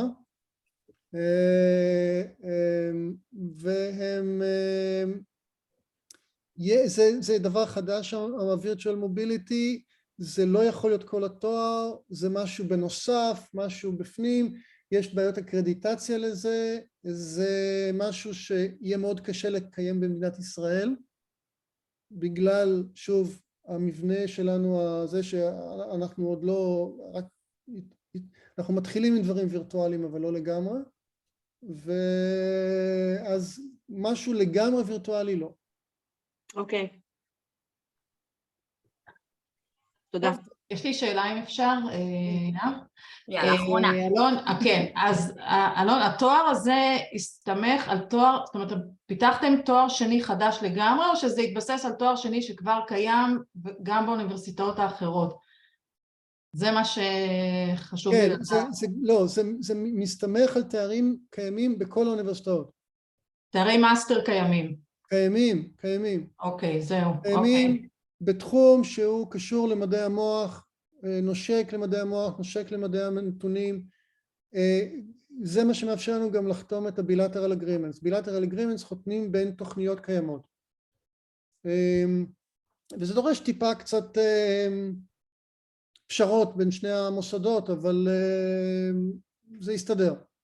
שוב, התחלנו עם הרבה יותר שותפים, ולאט לאט במהלך השלב הראשון בעבודה שלי היה עבודה בילטרלית. כלומר, הלכתי שותף, וניסינו לברר האם יש לנו שני תארים שביחד יכולים לייצר משהו בילטרלי. ברגע שהיה לנו מספיק בילטרלים והתמונה התבהרה, אז גם התברר שאין ברירה, אני צריך להיות הקואורדינטור, כי הכל זה הגיוני שהתחילו ברמת גן ויצאו, וגם זה התברר מי השותפים שבאמת יכולים להיות משהו לשנה השנייה. אבל הכל התחיל קודם כל מבנייה, אני פה באמת, הדברים האלה עבדו יחסית מהר עבורנו. כשהייתי בקונסורטיום מיטינג עכשיו בבריסל, אז אמרתי שזה בסך הכל זכינו בהגשה השנייה, ואנשים אמרו שזה יחסית מהר, וגם השותפים היו נורא חיוביים, כלומר באמת היה לנו פה, יש לי עדיין, כן, יש לי קבוצת וואטסאפ עם כל החבר'ה באירופה, שבכל רגע ונתון אני שולח להם את התוצאות של הכדורגל, ואנחנו כבר חברים שנתיים, ברמה אישית, חלקם עוד לא פגשתי במציאות, אני רק אפגוש את כולם בפברואר בפגישה הראשונה שלנו של הקונסורטיום, חלקם עדיין פגשתי רק בזום, עדיין אנחנו כבר חברים טובים כי עבדנו ממש קשה, והמדהים הוא מהצד שלי בתור ישראלי, כן, עם התחושה של האנדרדוג, זה שהם ממש ממש שמחו, ושמחו גם למי שעזר לי בכל התקופה הזאת, מאוד מעבר לבית ספר הבינלאומי בבר אילן, ודניאל וכל האחרים בבית ספר, זה השותפים שלי שפשוט, יש שם נגיד האוניברסיטה של פדואה, מנהלת 16 EMGM, והבחורה שעבדה איתי, שהיא בוגרת EMGM אחר, אלכסנדרה, היא יכולה לנהל את כל בר אילן ועוד יהיה לה זמן לכוס קפה פעמיים ביום, כן, לדעתי. אז זה פשוט אנשים שעבדו איתנו ולרגע וזה לא הייתה התנסות לרגע, וכולם חברים וכולם עזרו לנו בכל שנייה שהיה לי איזשהו משהו לא ברור, והיו כאלה מלא, כן, כי נכנסנו להרפתקה שבהתחלה לא ידעתי עליה כלום. אז אני רוצה גם להעביר את המסר שהאנשים באירופה נורא מעוניינים להיכנס לזה, נורא. ובשביל זה הם שיתפו איתנו פעולה ברמות שלא חוויתי אפילו בעובדה מדעית, כן. שרה מצביעה כל כך יפה. סליחה, שאלה אחרונה? כן, תודה. אז טוב, אני שרה מהאקדמיה למוזיקה ולמחול בירושלים. זאת לא שאלה, זאת הצעה. לכם, לכל אלה שלא עוסקים בתחום האומנויות, בתחום המוזיקה או בתחום המחול, יש לנו עבורכם קורס בחירה באנגלית לסטודנטים שלכם, שאם אתם תרשו להם לקבל עבור המוסדות שלכם אקרדיטציה של איזה ניקוד שאתם תרצו, תוכלו למצוא את זה באדקס, בפלטפורמה של האוניברסיטה הפתוחה, זה מוכר כאן בישראל, זה קורס שלא צריך ידע מוקדם במוזיקה, זה קורס נפלא של 12 מפגשים מאוד קצרים, בין 7 ל-10 דקות, עם מבחן בסוף, ואנחנו מאוד מאוד ממליצים לאפשר לסטודנטים לכם עוד סוג של קורס בחירה, ולא תמיד הדברים שלפעמים הם סיזיפיים וקשה להם לקחת אותם, ואולי דורשים מהם מאמץ רב, ולכן אולי גם איזשהו אנטגוניזם. אז המוזיקה כתרבות, כראי לתרבות המערבית, הוא קורס שאני מאוד אשמח לתת עליו פרטים, ולאפשר לסטודנטים שלכם ולפרטנרים שלכם להתחבר אלינו, וללמוד טיפה על מוזיקה באנגלית. תודה, זה בזום, זה בזום, מישהו שאל, כן. זה כמו יוטיוב כזה, אני ארשום לכם כאן את האימייל שלי, אתם יכולים לפנות בכיף. יופי, נהדר. אני פשוט, אני בטוחה שהזמן של אלון יקר, וגם שכולם כאן, ואנחנו כבר עברנו את הדדליין, אז אם אין משהו קריטי נוסף, אז אני חושבת שאנחנו נחתום את היום הזה. אני רוצה רק הערה אחת, אני אלי ממיטל, מרכז ידע על טכנולוגיות למידה, אנחנו שותפים ללא מעט פרויקטים ארסמוס והורייזן, אני רוצה שנחשוב ביחד בהזדמנות אחרת, איך לוקחים את התכנים שמפותחים בארסמוסים שונים, והופכים את זה למשהו בין מוסדי רחב יותר. זה הערה כללית לכולם, ואפשר... שנייה, אני רוצה להפסיק את ההקלטה, ואז אנחנו, אם אנשים רוצים להעיר הערות או משהו כזה, אז אני מפסיקה את ההקלטה. אוקיי. אז זו הייתה הערה, אני חושב ש... אם אני יכולה